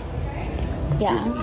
You copy people all the time. No, I don't. Yeah. No, I have a trademarked, Okay. branded We didn't copy. face. We were making faces way before you. You copied it. Are you going to tape me now? I taped that whole thing. Great. Thanks so much. This is the calmest fight I've ever seen. I just love her voice too. She's like, yeah, I am a trademark. Yeah. I just like the calmness of like, go fuck yourself. I've set you up by taping you. Well, I don't care. You can go fuck yourself because you copy everything. Fuck yourself.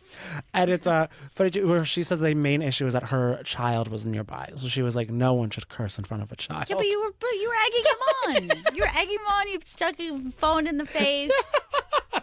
I know. So now she has she's best friends with Jenny Mullen, who we know and we love. Mm-hmm. So Jenny is now, she was on Instagram Live burning her Steve Madden shoes, which shows just how well, I guess, Outmatched is doing on Fox. If you have burning shoes, Steve Madden, yeah, money, yeah. But wasn't Steve Madden the name that they use in Wolf of Wall Street? Yeah. Yeah. The IPO. That was the one that like they knew was going public, and it was like there was insider trading on it. So he's been around a while. Yeah. Yeah, he has been around He's for been- a long time. And I don't think, I mean, Allison Olivia has been around like a little bit, but not like super long. But I did see what she was mad about. They bet because Steve Madden owns Betsy Johnson. And there's some spitting image like purses and stuff like that. That is sort of like, because Allison Olivia has like their statement glasses, red lipstick, little like fake face, and Betsy Johnson made something just like that. So I think Stacey's mad. That's always drama going on in the fashion world. It's never a dull moment. Yeah. Those are the. Oh yeah, those are like identical. Like, truly. Yeah, those are like the same. And so they just like the Betsy Johnson quality looks a little more like, yeah. Ron, you know my friend who works in fashion, she does those headpieces. Yes. So not too long ago, I had something where, you know how Instagram, they give you like targeted ads? Yes. I saw a targeted ad that was like a dead ripoff of one of her pieces. And I was like, this is crazy. I haven't seen this yet where I like can legitimately say I know for a fact that this is her design. And I reached out to her and she's like, yeah, it's blowing up. Like people are sending it to me. And it's like, it's so her style and something that looks like almost identical to something she designed. Well, tell all the comedy clubs not to book that person. I will. Or actually have them roast each other and see whoever wins. Yes. Yeah. I feel like, hey, Stacy and Steve could get that going. I would pay for that. But that's all the dish I got today. Oh, that's great. Let's Dish is brought to you by Dish. Tuned into you. To learn more, call 1-844-CALL-DISH or go to dish.com. You can watch Kashmir, or you can watch The Bachelor with Kashmir every Monday at Professor Tom's in New York City.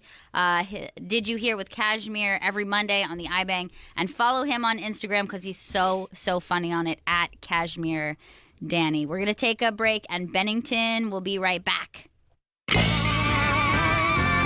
Faction Talk 103, it's the Bennington Show! You know, Kashmir was just complimenting my shoes. That's because I'm wearing my Rothy's.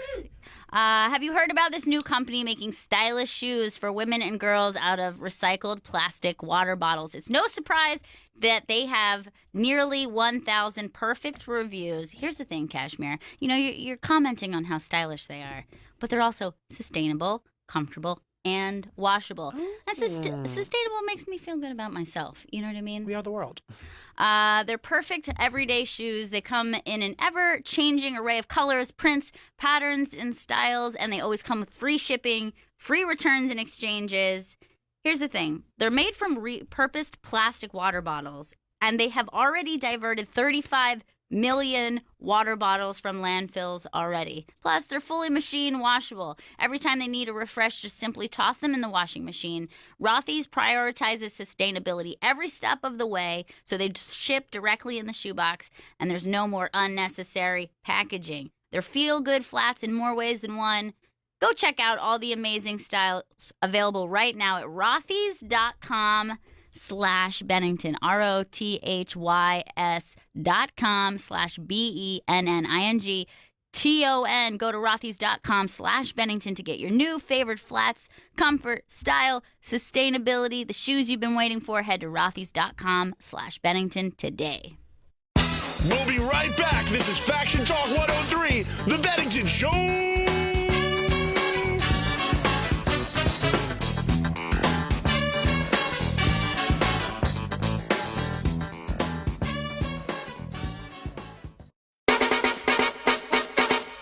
Bennington is back, and this is Faction Talk 103. It's the Bennington Show!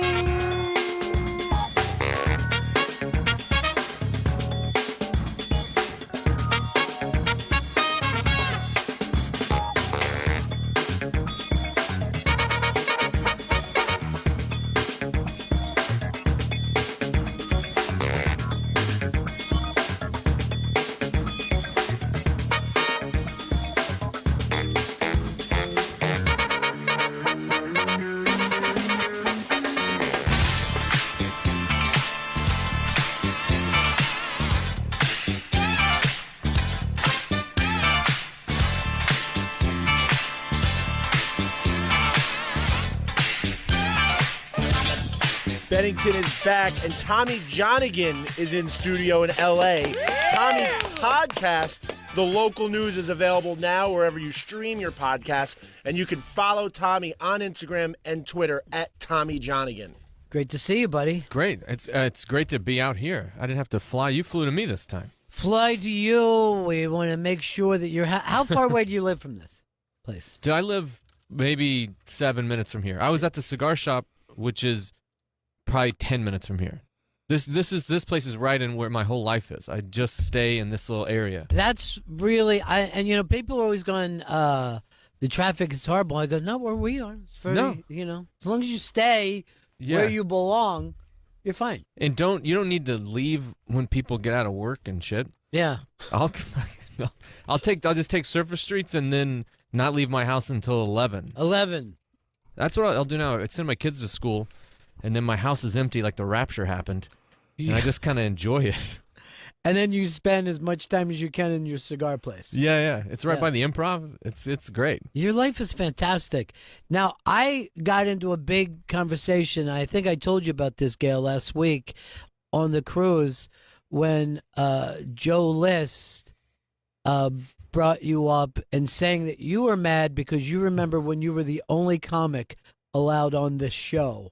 And you said now it's everybody. The floodgates have opened. I don't even know if it was the only one allowed or the only one that just kind of showed up one day. Yeah. But there was a time, and I think that there weren't a lot of comics on the show. Well, no, because Fez used to be nervous. Yeah. About having people in. And you would just say, I'm coming. I emailed. I remember one time there was something wrong with the email I sent, I think. It's probably my fault. But I'd been on a couple times, and I emailed Earl, and I was like, hey, I'm in town. I'd love to come by. And you guys had the bleachers, and I just watched the show. Jesus. It was That's embarrassing. It wasn't exactly what I was like, well, I could have done this somewhere else. I mean, they're great-looking people, but... Yeah, that's embarrassing. And then, by the way, so that came up, and then everyone at the table was like, Tommy Johnigan may be the funniest human being alive. That's insane. And then we all did our things. And then I told the story, and Gail, you remember this, when we were in a traffic jam with Tommy in Montreal, and he was so angry and he was bitching. And then we laughed until we couldn't stand it. We had to say, we have to stop laughing. This has gotten acid scary. Honestly, we were feeling like, well, we're not going to top this in the show. We just had our own personal show that just happened in the park. I didn't even realize until I was hanging out with some people the other day. We're watching the Super Bowl.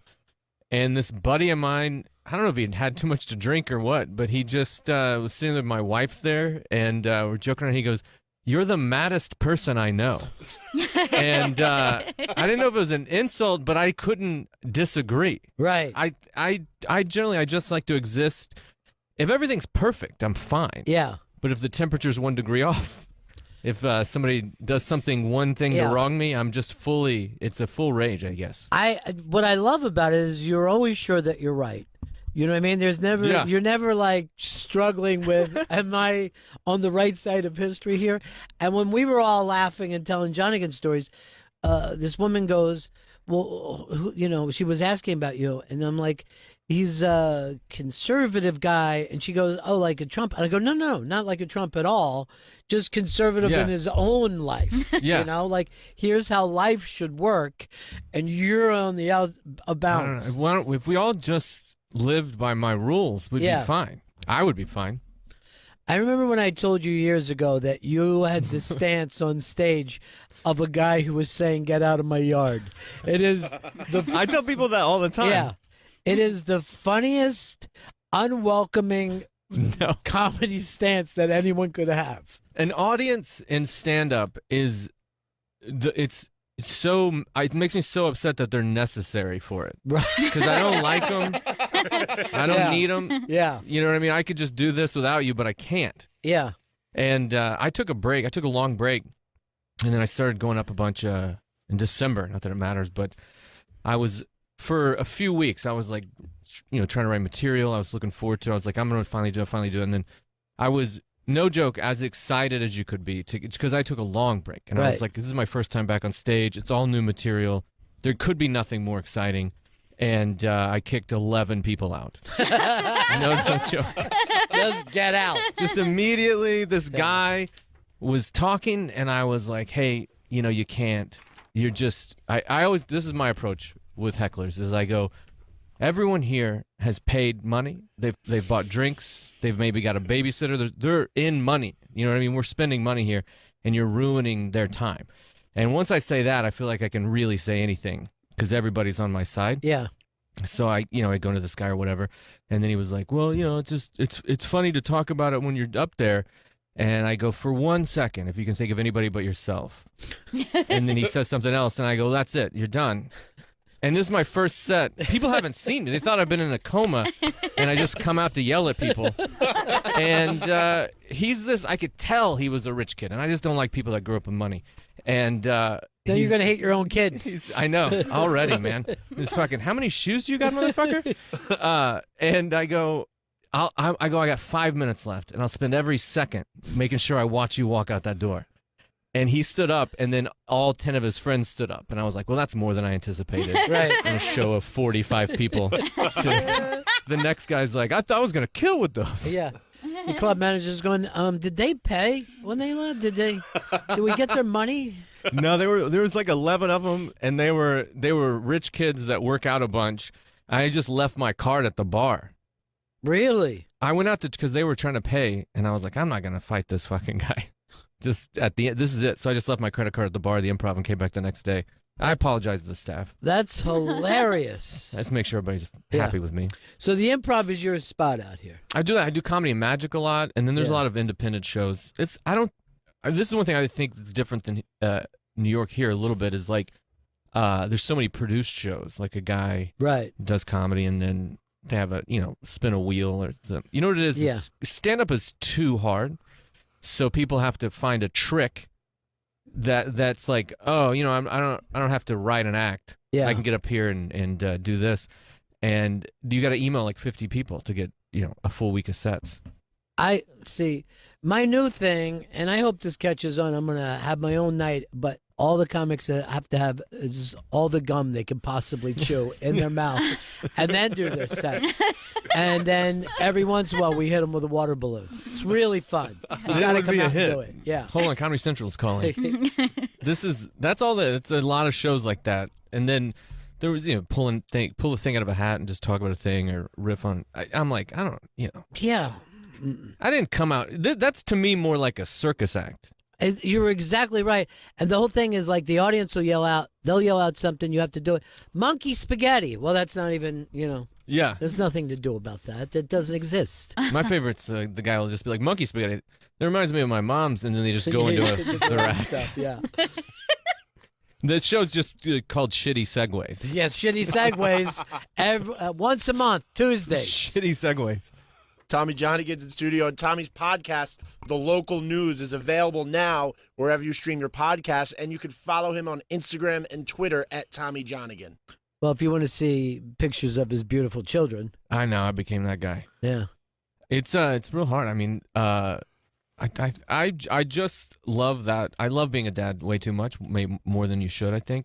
And that was kind of part of the break was, I was writing on a show, and then I'd be able to come home and just like hang out, put the kids to bed, wake up and cook breakfast. I just got into that routine. Mm-hmm. But it was a big adjustment going from, I was on the road since I was like 18. Right. And then I got a writing job. And I was like, you're going to fucking tell me when to eat lunch? Just like things that people are used to. Right. I got to be here at 10? Yeah. You out of your fucking mind? I was furious for like weeks of just like, why can't we eat when we're hungry? Yeah. What is wrong with that? That was working for me for years. I was very funny when I was eating when I was hungry. Now I got to order off a menu from a restaurant someone else picked. Everyone decide now what you want to eat 3 hours from now. I know. What? That's my least favorite thing is just in general. My wife does it all the time too. We'll be eating breakfast. Yeah. And she's like, what do you think we should have for dinner? I'm like, I'm not fucking 3 meals. That's not even, I can't even think about it. I know. I'm the same way. It's kind of gross. But you're thrown into the kid thing. Gail is 100%. That's a beautiful baby. all you really do. And then yesterday I FaceTimed her from the hotel, and then that made me crazy homesick. Really? I mean, the baby, yeah. Because the baby, Gail, am I making this up? Hugged the phone and then kissed it. She did, yeah. And then said that it was Pop-Up's pool, that I owned this. I mean, she thinks she's doing well. She just thought I purchased a hotel and a giant Olympic-sized pool. Because in her child brain, that's the only thing that would make you leave her. Right. Is as if you started a business across the country. But the best thing is, she was obsessed with the pool at the time. Then this morning she wakes up, and the first thing, she sits up in bed and she's just like this, Pop-Up's pool? Like, she was like, hey, dude, I just remembered yesterday I saw this crazy pool. Is that really pop-up And school?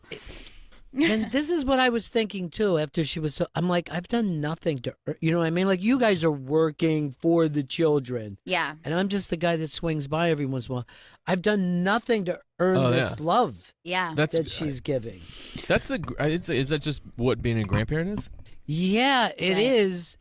But I just watched this movie where the kid and his father don't get along, and the father wants to see the grandkid, and he goes, "That's my grandkid," and the son says, "No, it's not."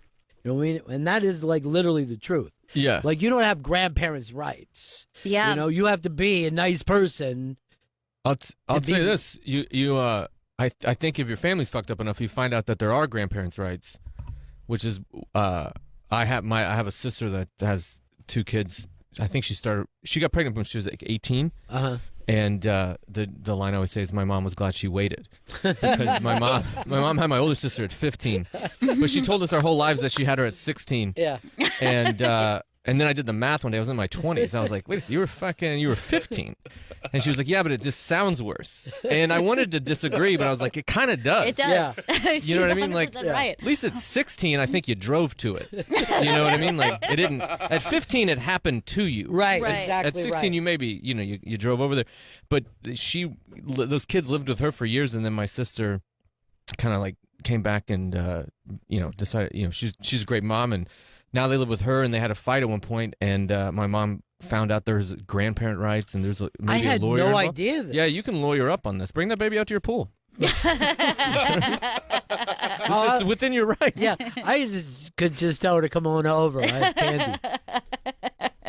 We have cheese puffs all the time. Oh, that's a good sell for her too. Yeah, it is. No, I don't have the energy to keep up with this kid.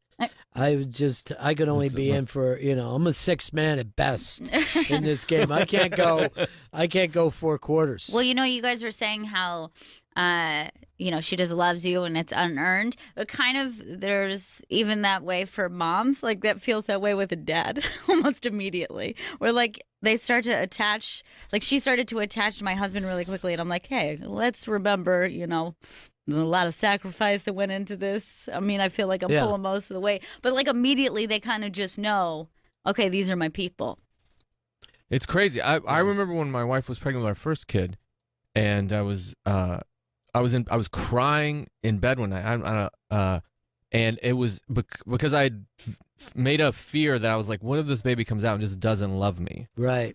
And it was the whole time she was pregnant. I was like, it was one of those things where I was like, you two are like, she's in your stomach right now. You two are fucking, I know what the fuck's going on here. I've seen this happen. 2 of you guys buddying up over there in the corner, talking shit about me. So I was just paranoid, but then they come out and they just don't. I mean, my wife gave the example of, she's like, there's dads that like beat the shit out of their kids. True. And they're just horrible dads and the kids still love them. I don't think she was giving me permission to do that. But, No, but that is true. Like, kids will do anything they can do to love that person. I mean, you really have to go, and they'll, you see this kid's like, oh, my dad's doing good. He stopped drinking. You know what I mean? Like, it's just like, I'm so proud of him. Mm-hmm. But I remember when Gail was a toddler, and my parents are down visiting, and Gail fell on her knee and then got up and like ran past my parents to come to me. Yeah. And I was like stunned. I'm like, you don't realize what a rookie I am of making, you know what I mean? You ran past the lady. I know that could fix this, She's done it. That's when I realized how dumb Gail was. A blind trust. That's really my problem. Yeah.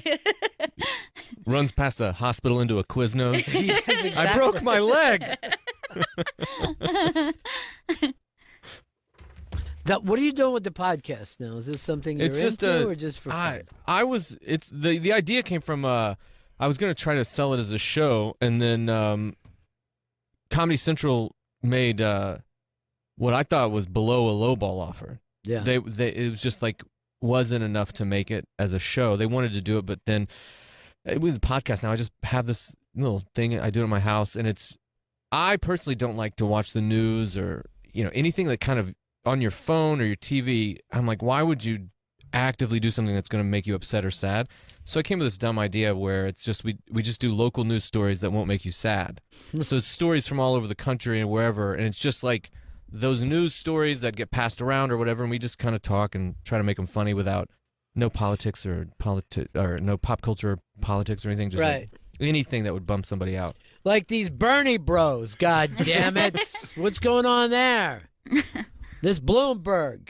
I don't even know I stay so far away from it. I know very little on purpose. I Right. mean, I know, I can tell when something's fucked up or. when Yeah, you something- can tell when they're But fucked up. I'm like, I get that where I'm like, well, this is real bad. But what can I do? Yeah. Nothing. So Yeah. I'm just gonna start a podcast. Nothing I can do about this whole global warming thing. Yeah, I don't know. I mean, I'm assuming that's my kids' problems. Yeah, that's why I've always put it off. And the reason why, I mean, I think when people say my generation fucked it, they have no idea how much attention we were paying to rock and roll. I mean, if I had as shitty music as you guys, yeah, I'd be worried about the environment. It's all we can do. But back then, I was just, am I getting Led Zeppelin tickets? Is Pink Floyd touring? That's all I could focus on. It's like I saw the stat. I think the 15 largest freight ships in the world put out more pollution than all of the cars combined. Right. And I saw that and I was like, "Well, we're done. Yeah. It's over." You can. I got an SUV. I was like, "Well, if the fucking freight ships are doing the damage, I'm gonna make sure I survive a crash." I will tell you something right now. If we're worried about energy, I was on this Impractical Jokers tour. Yeah. Miami to the Bahamas is 4.5 hours tops. We drove around the Caribbean in a boat instead of going anywhere. We spent like 5 didn't hours dock? in the Bahamas. Just circling on a boat? Just circling around.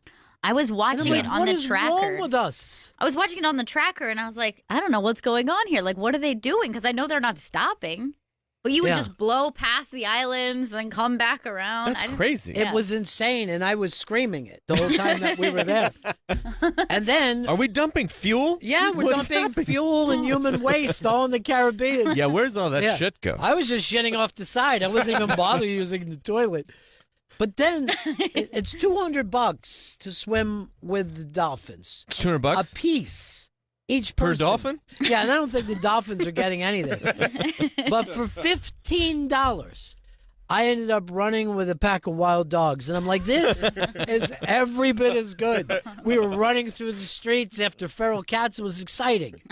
I've been to I went to the Bahamas a long time ago with this show that's called the Bob and Tom Show. Yeah. They used to do a live broadcast for the day after the Super Bowl, and they have a bunch of winners. They got a big like jet, like a plane, like a Yeah. American Airlines sized plane, and everybody flew to the Bahamas. It was amazing. We didn't circle. I mean, I was really jealous. I was looking at this picture of that cruise. You were there, Sal, Joe List, Ryan Yeah. Hamilton, just all these guys. I was like, I'm probably too afraid to get on a boat like that and be just circling the Bahamas. But I was pretty jealous that I wasn't on that thing. Well, believe me, it's odd because you were talked about. And everybody, all the names that we were like, yeah, Jonigan's probably the funniest fucking person. And then we all went into our favorite Jonigan. And then big people who, haven't been around long, they're like, who? I know. Tommy Jonigan. Who? I think that's the amount of break I took was there's like comics. I'll go in and some comic I can tell is like a fan of something Yeah. or whatever, likes me. And then another comic is like, why the fuck are you talking to that guy? Yeah, right. Why are you being nice to that? It's like, this is LA. We don't have to do that. We don't ever have to be nice. Tommy Jonigan's in studio, and his new podcast, The Local News, is available now wherever you stream your podcast. Follow Tommy on Instagram and Twitter at Tommy Jonigan. Now, Gail, if you move out here to L.A. the way I'm planning, you're just going over to Tommy's house. Your baby can play with the girls. Maybe that'll Yeah. even be future babysitters for you. Oh, we got a whole thing. Yeah. My 7-year-old will watch a baby. Yeah, I think that's Really? plenty old enough. That seems young. I mean, I'm not saying she's going to stop it from doing it. She'll watch it. She'll Yeah. have a report of why there's an arm missing. Yeah. She'll Right. watch it.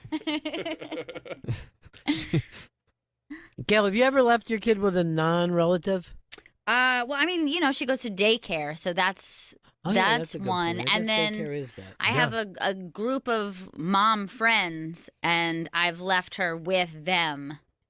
Like, they were watching her as a group, so all their babies were there. And so it was like a communal babysitting situation.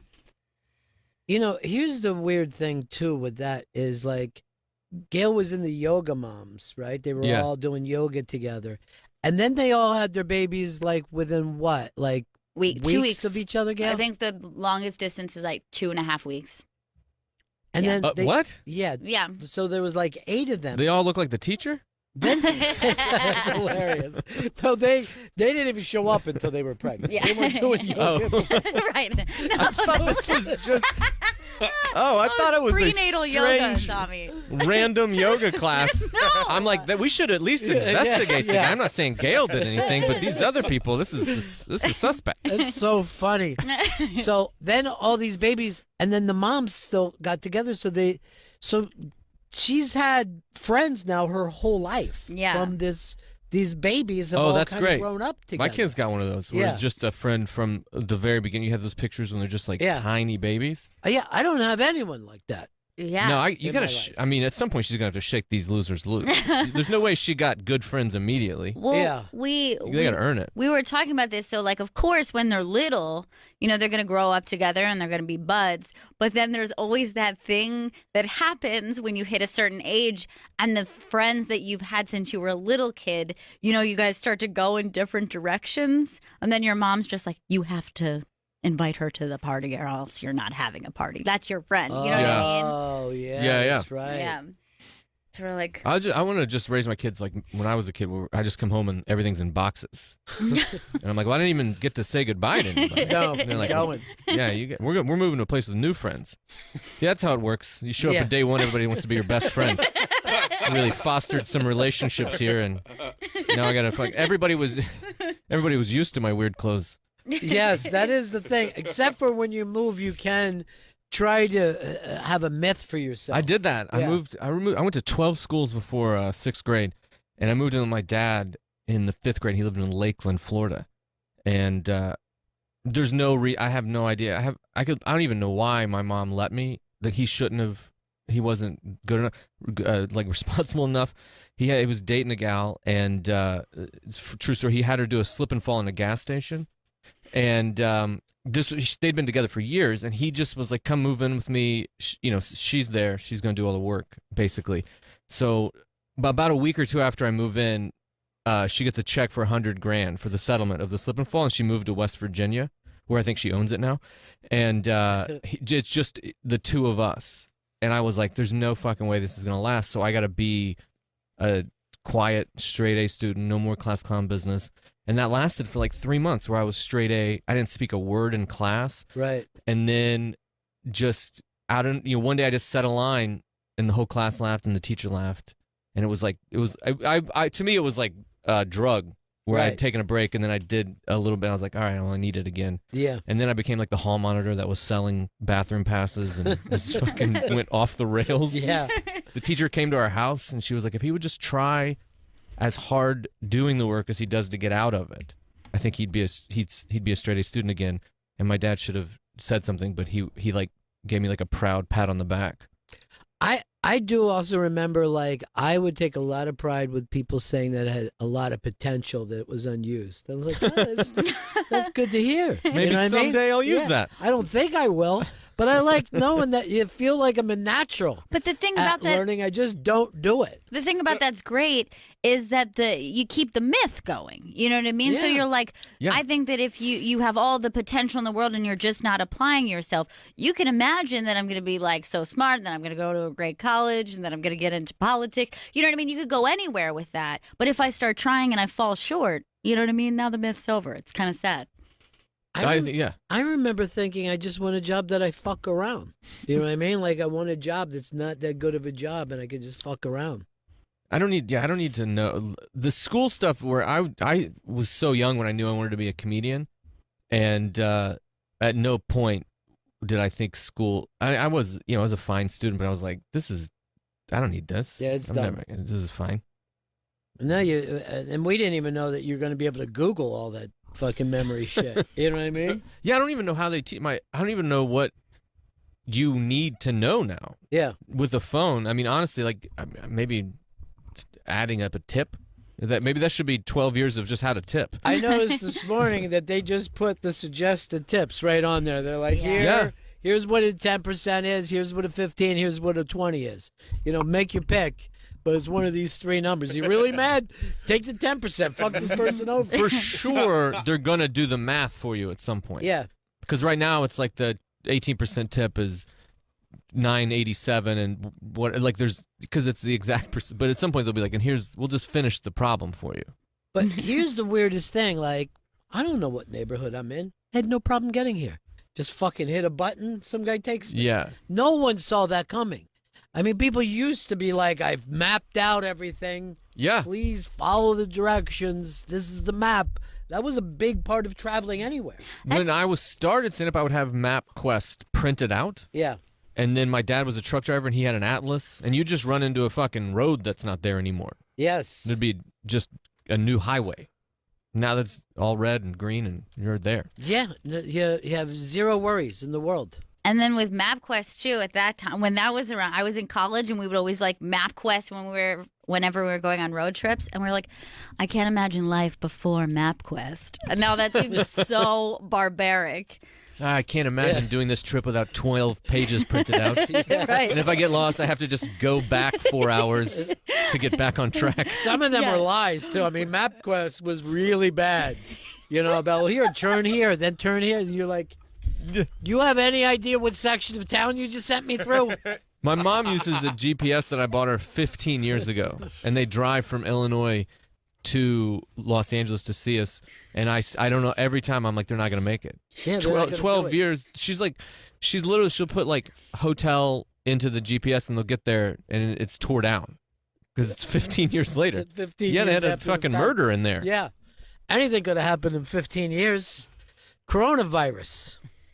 Tommy Johnigan's in studio, and Tommy's podcast, The Local News, is available now wherever you stream your podcast.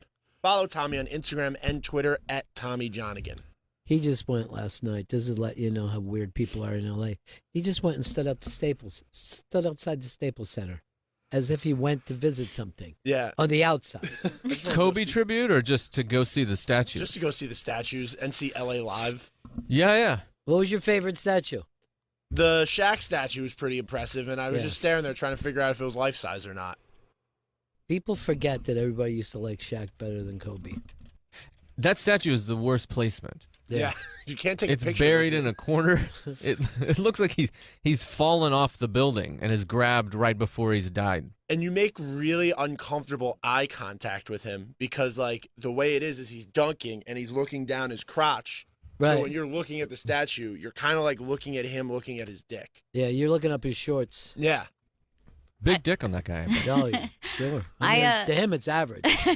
I saw some of the posts on Instagram, and then there was one I was trying to figure out who was the statue, and I'm not familiar with all the basketball players, and I just thought you were standing next to a statue of Tyler, the Creator. And I was like, what is this? What was that one, Vito? There was Magic Johnson, there was Jerry West, and there was Shaq. Those are the three statues I took pictures with. No That one- Gretzky? No, I didn't take a Gretzky photo. Just knocking the black guys off the list? Yeah, that's what he is. I was there for That's the his Lakers. thing. Have you ever seen the picture of Shaq with his girlfriend who is like half his size? That's Oh, his no. daughter. That's his girlfriend? That was his ex-girl. That was his girlfriend at the time. You got a death wish. Yeah, that was, I'm that's concerned for her insane. safety. I never saw that picture before. Yeah. He should be arrested. Yeah. I just want to see an X-ray of her organs now. His fucking kidney's not supposed to be up there, I don't think. That doesn't work. That's not going to work. I saw a picture like that of Epstein, and everybody got mad at him. Have you seen his feet? Yeah, The Shaq feet's the grossest one. He's a size 22, What are you, Vito? size 16. I put my feet. You're size 16? I'm a size 16. Yeah. Where you got a special order? I order my shoes on like footlocker.com, or if I want to get like nice sneakers, I go to GOAT, but I can't really buy shoes in stores. You just have to buy what's in a 16, or can you find a shoe you like? If I want to find a shoe I like, I have to use this app called GOAT. That's like Yeah, I know that a app, reselling market. Yeah. Or like footlocker.com. Sometimes I'll find I'll get lucky with a shoe Yeah. I want. Why don't you just put on a pair of skis and stay that? Goat is like a resale market, right? Yeah. You buy them after someone has passed away from being so large or Bigfoot, something. yeah, they all die so young. Vito, even at his size, he's probably going to look at 27. I can't believe Shaq is still around. Yeah. Shaq came in to do our show, and let's see where these lights are. He smashed his head on it. Yeah, it's crazy. And I'm like, you're not used to this yet? You fucking freak. And then, like, Kareem is even bigger, I think. I mean, when Kareem comes into the room, it's hard not to say, holy fuck. Kareem's taller than Shaq? I think so. Man, he just looks it anyway. I hope he lives a long time, but you got to go 8 pallbearers on that guy. Yeah. Well, Kareem is, he's got to be late 60s, early 70s. That's Kareem with Shaq. He's taller than him.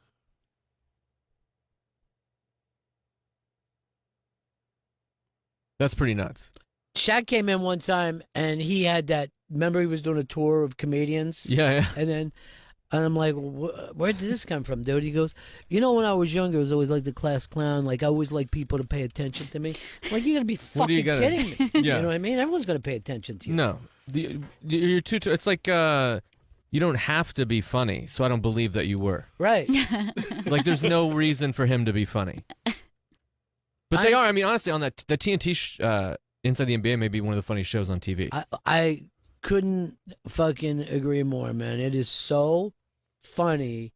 And Barkley, because there's a great longish clip of like a super cut of him making fun of women from San Antonio. Have you seen it? No. He Vito, is find it. He just goes on about the big old women in San Antonio, and it's been like I guess a year's in the running bit that he just thinks all women. He's like, there's no attractive women in San Antonio, and they really just go for it. Oh, Chris, I guess you guys wouldn't be able to hear if we're doing this. It wouldn't even go out over the air. Is that this story? Yeah. Okay. Yeah, I don't think Wait, so. No, Chris isn't even answering me. He's here. No, yeah, I'm here. I don't think it'll go out over the air now from your connection. But what did you think? You could do that telepathy with me? Did you think you could just think it? I would pick it up? He just We touched gotta his use temples. communication, dude. He just touched his temples and closed his eyes, so I don't know. Yeah, it doesn't work. No. Oh, wait, it's just getting here now. It's a little bit of lag time. In 3 hours, you're gonna get a message Yeah. in your brain from Chris. He doesn't do time zones. By the way, I am so fucking stupid that I thought I had an extra hour this morning to get there. And shit. I ended up having to fucking hustle out to get here because I was doing the math wrong in my mind. I'm an adult male, and I couldn't figure out 3, the difference between 3 and 4. By the way, we're Fucking- still stunned here because Chris pulled up a picture of Shaq's foot when you guys referenced it, Yeah. and I'm still staring at it. And it's the most severe hammer toe I've ever seen.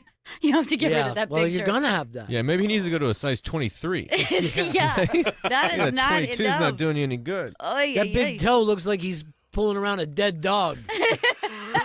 Now, do you remember when you would have been little, Gail, but when they first started selling Shaq shoes, they would just have in the store a Shaq shoe sitting Yes, in the window. his actual shoe. And people would line up to take pictures of the shoe.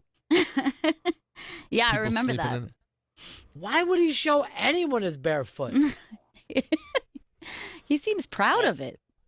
I had Shaq shoes when I was a kid, and they were bet. known as the poor shoe.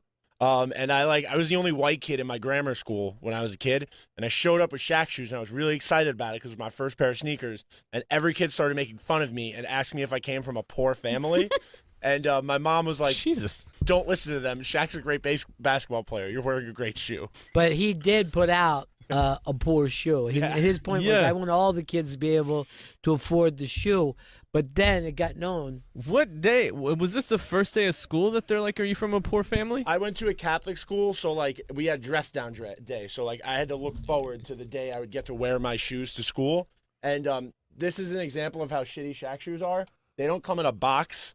They just hung on the rack when you went to buy them at the store. Well, you could get them for like $17 or something, right? They were cheap as shit. They were at Payless, and like my mom was just like trying to get me a nice sneaker, and I just got ripped apart for them.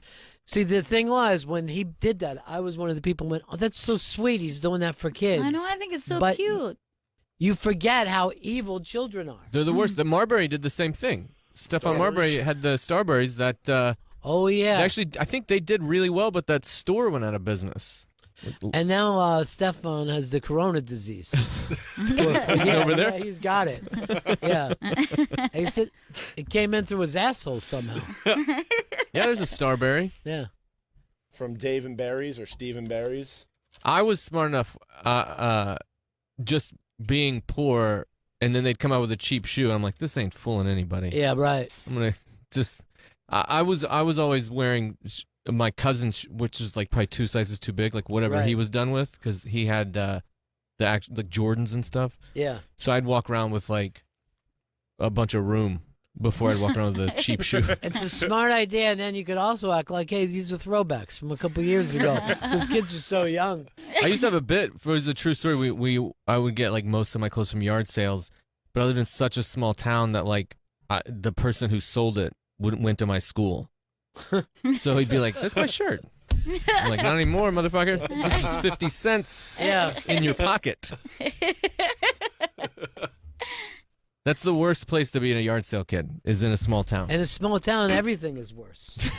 You know what I mean? There's no crowd you can go into. So if you do anything, it's never forgotten. No. I went to, there was a store called Save-A-Lot, which is where it was cheap groceries and you had to bag them yourself. That was their big thing. And I saw a girl there, and then the next day we went to school. She was making fun of me with her friends because she said she drove by with her mom and saw me walking out of there. And I still this day, I was like, I should have just been like, I saw you there. Yeah, I saw you there and you were masturbating. How's that? Just one upper? I saw you masturbating at the Save-A-Lot. That's the thing, too, because if you're staying in the same small town, you know, you could be in high school and people were like, oh, yeah, he used to cry when he didn't get his fucking chocolate milk in second grade. You're like, can I get over this? It also works the other way where you're just a piece of shit, but you're always the captain of the football team. Right. So there's like these like kind of shitty, ugly, older dudes that are with the woman that was the captain of the cheerleading squad or something. They're still together because they carry that reputation. They still carry that rep. They've been marching around. But it's also funny when you see somebody went to a small school, and you know their fucking quarterback was 5'4", and captain of the cheerleaders was 180 pounds. You're like, this doesn't happen most places. You got by. Tommy Johnigan's in the studio, and his podcast, The Local News, is available now wherever you stream your podcasts, and you can follow him on Instagram and Twitter at Tommy Johnigan. Oh, were you giving us the wrap-up, or what's going on, Vito? Because you're very... Yeah, we have about 5 minutes left. Well, in the 5 minutes show. is plenty. I don't know why you're giving a plug when there's 5 minutes left. See, Chris gets everything perfectly right. Thank you. I've been really nice to Vito until today. I forget even what set me off. Because the music, the That's music. all I needed to hear. Why would you remind him? Yeah. If it's Because not I'm honest. perfect. Yeah. He just used the H as I'm honest. Just like you say Houston when you go to Houston. Yeah. Now, you're not doing the road anymore, dude? I'm not doing the road anymore. Because your kids will be different when you get home after 1 week? Is that... I think there's a lot of comics with kids that do it. I just can't get into it right now. I don't know. I mean, if shit dries up and I have to go, but I'm doing this special with Conan and Austin on March 29th. And it's like an hour special with 4 comics he's hosting. Uh-huh. So that's like the first TV set type thing I've done in probably 3 or 4 years. You should probably not do any warm-ups at all. Don't fucking do it. Just see what happens. You know, I think Conan would go for it. I think he would go, this should be interesting. I did start in December with no material. Uh-huh. So whatever it is, Yeah. it'll be all I have. All right, when's this happening? March 29th, and it's for HBO Max, one of those new streaming services. Yeah, I can't keep up with all of it anymore. Yeah, you don't need to. I mean, Disney Plus is kind of the only one people watch right now. Is that right? Well, I say that I have kids. It's all that's on in my house. Same. I don't already. have it yet. Gail, you have it, right? Yeah, we got it for it's every kids movie, every Disney movie ever, and it seemed okay. And now, just like a week into it, Juju's already obsessed and singing "Let It Go" all the time. So I'm like, what have I done? Why would I do this to myself? Take her back to Pinocchio. Go to the 1930s with her. See how she likes it. We do, which is kind of interesting that she's still like connected with Frozen first and foremost. It's like she knows that it's once a you get modern a show classic. when you're a kid, Yeah. you don't want another show. I've watched them all 100 times. Yeah, that's the thing about a kid too. Even like a kid could go to a concert and hear the same song 18 times and be very happy with it. But the funny thing Yeah, the only thing. Go Oh, ahead. The funny thing is you start to like form an opinion about it where I was just like, hey, why is this Frozen so popular? This Moana knocks it out of the park. I mean, why didn't this get the heat that Frozen did? Yeah. And it's all the Disney shows too. So it's like they found this show called Bunked about a camp. And then the other day I'm in there, I'm just like trying to be with my kids. And they were like, can you go? Yeah. You don't want to be we just want to watch. And I'm like, first of all, that hurts my feelings. And second of all, you're not punishing me. It's just a shitty fucking show I don't want to watch anyway. I didn't say the second part.